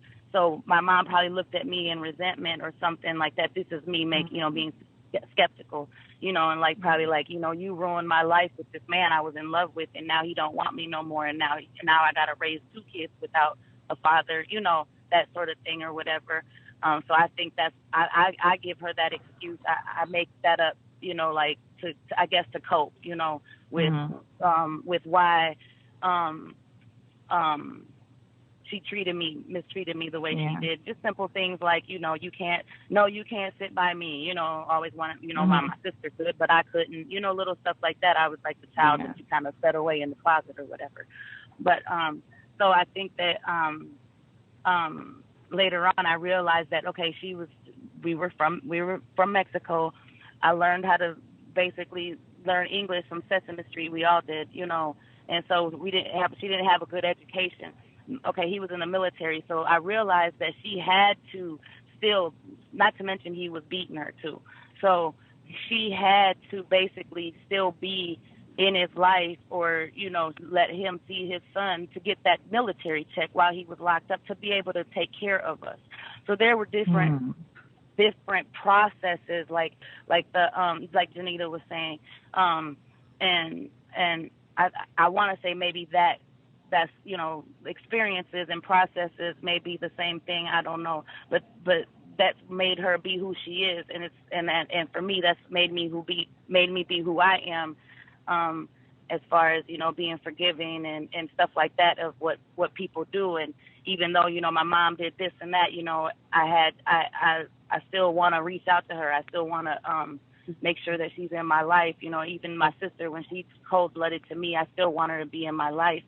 And again, I'll go back to where it brings me back to also we're thinking about what happened last week with Sister Michelle and stuff. I think for me, listening to Chief yesterday and seeing not only did I listen, last week when she was saying something, to be able to think like, well, why did I want her to be close with her sister or her family or whoever she's cut off. And the way I came was almost like I was looking at her like she was my sister, like, and came at her,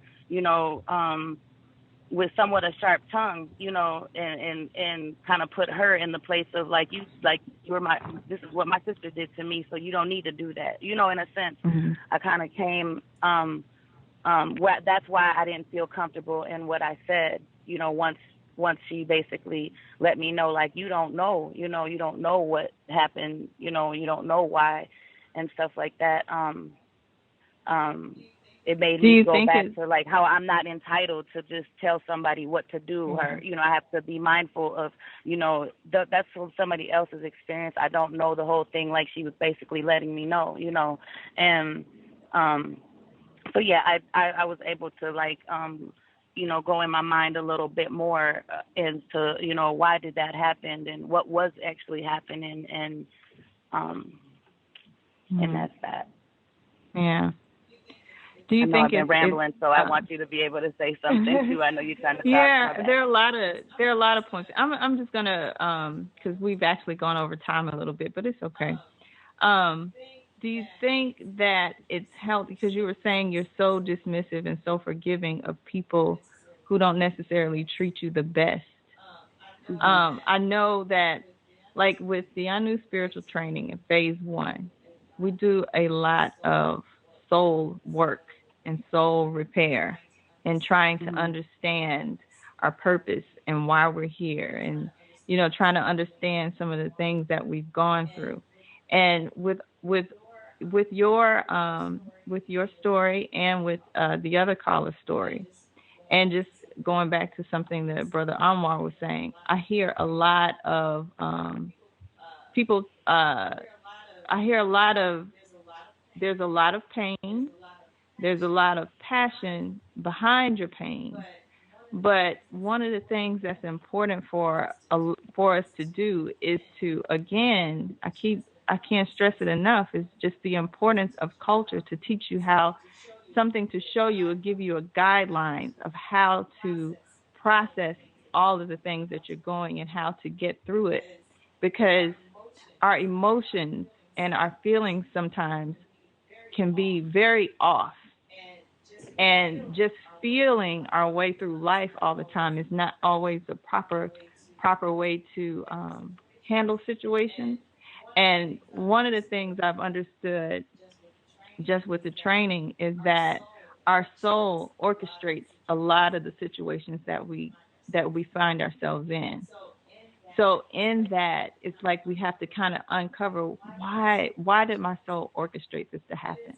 What is it? Right. What am I supposed to learn from this, or whatever? Because, I feel like you said, you're very forgiving. A lot of times, sometimes to people who don't necessarily deserve your forgiveness. So, right. I just think, I keep saying, I think the soul work, phase 1 training, the sitting down and coming under a culture to kind of put things in perspective for you, for everybody, is so critical, because our emotions can just kind of just go all over. It's energy and motion, and we're just driving forward one way, full force, full speed, without any type of grounding, without any type of direction, other than just what we're feeling at the time. And that can be so dangerous. You think your heart is in the right place, you think you're doing the right thing, but sometimes, again, like, our culture gives us that perspective. It gives us that direction and the grounding that we need to kind of figure out, are we doing the right thing? Is this what I'm supposed to be doing? Have I really processed and have I really gotten over the things that I need to get over? Have I really done this before I start trying to reach out to other people? Because that balance is so important. Having the balance, and having, like Chief has said, Ogun, to bring you to kind of put that iron down and to ground you, to give some boundaries to the water. So I just think that's very, very important.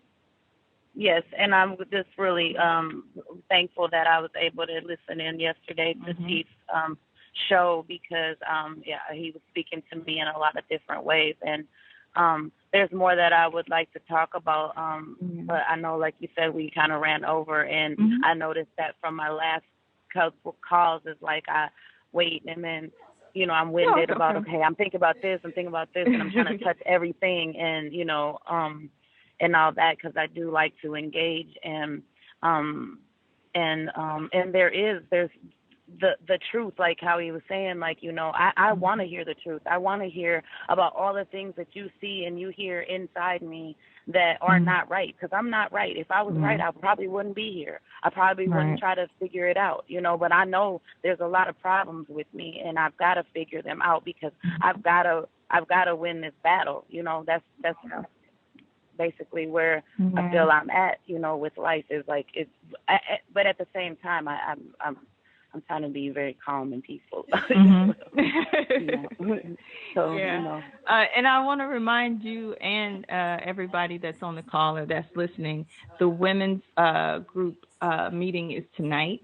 So if you haven't, make sure you go to iNewLifeGlobal.org to sign up if you'd like to be a part of that call.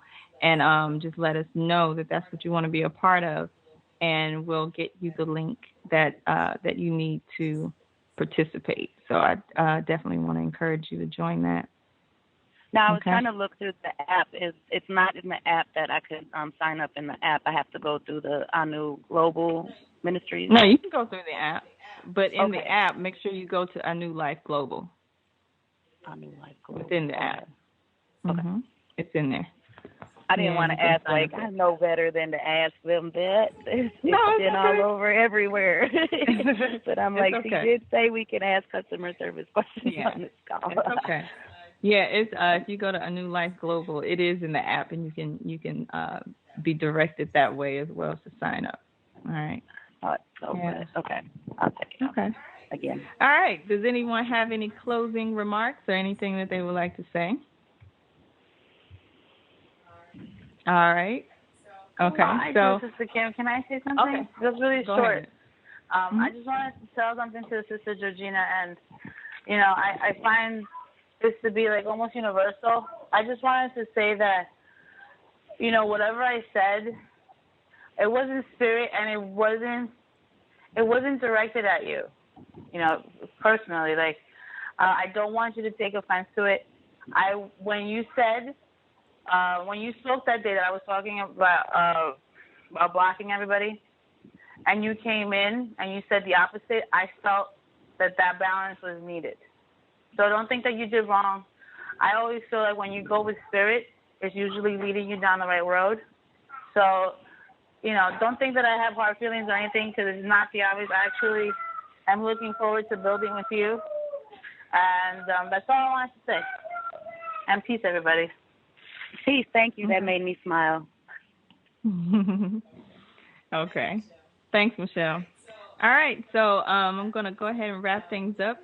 We didn't get around to the topic for today, but that is perfectly fine. Like I said, this is an open forum, and you are encouraged to bring up any topics that you would like to speak about. So thank you all for your participation and for calling in today. We can either continue the conversation tomorrow, or we can bring up another topic tomorrow. Totally up to you. So thank you again for calling in. Thank you for your support, and we'll be back tomorrow with another community radio segment. All right, everybody, enjoy your day. Peace.